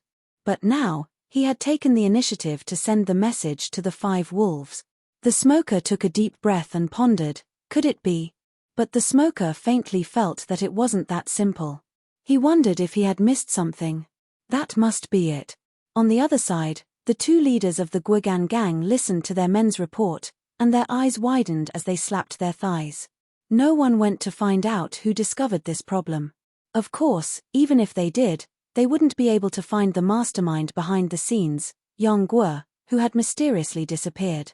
Under the leadership of the 2 leaders of the Guogan gang, a group of people suddenly pulled the bolts of their guns and fiercely pointed them at the Chinese gang behind the smoker. Wait a minute, what are you doing? The smoker, who was still pondering over the clues, was scared out of his wits. If there was really an internal conflict, he wouldn't be able to hide in the middle of such a spacious factory. Team leader, you have to help us today. The 2 leaders of the Guogan gang saw that the other side had more than 20 guns, while they only had a dozen guns. They immediately lost their confidence and hurriedly looked for the smoker to ask for justice. Team leader, our people must have died because of these damn Chinese people. They shouted in grief and indignation, they must have wanted to take our money and secretly killed our people. That's right. The people behind them weren't afraid of death and were clamoring for revenge. Poplar Fruit's palms were sweating as they were about to lose control. He slowly moved forward, ready to jump forward and use his body to protect his daughter if he really opened fire. But the smoker seemed to be more nervous than him. He shouted angrily, "Are you stupid? Let me tell you, it must have been Poplar Fruit who did it. That's right, don't slander me. When did I kill your people? If I want to kill you, I'll kill you openly. There are only a few of you. If I open fire from upstairs and downstairs, I'll definitely kill you all." The Chinese gang members also shouted unhappily. They really hadn't done it, but they were also tempted. They also wanted to monopolize the 100 million yuan, but they didn't like being slandered like this. That's enough. Stop arguing. The smoker angrily took out 2 guns, one on the left and one on the right, and pointed them at the more prestigious leaders on both sides. He shouted, "Ji, Sun Feng, take care of your people. If you make trouble again, I'll kill you too first." The Chinese gang was the first to back down, but Ji looked at the smoker angrily. He was affected by his emotions just now, and the more he thought about it, the more he felt that something was wrong. He shouted, "Team leader, Are you still on their side? At first, you said it was Poplar Fruit who did it. Then, you said it wasn't him. Now, you're saying it again. Do you think we're fools? Do you think we can be fooled by you like this? Ji's shout stirred up the emotions of the Guogan gang members. You're tuning in to the Dreamy Chapters YouTube channel. We're so grateful for your support, and don't forget to subscribe to join us on this incredible journey through captivating stories. Your generosity through donations truly makes a world of difference, as it's the primary source of revenue that allows me to expand and enhance this channel for you. Thank you from the bottom of my heart for being a part of this adventure.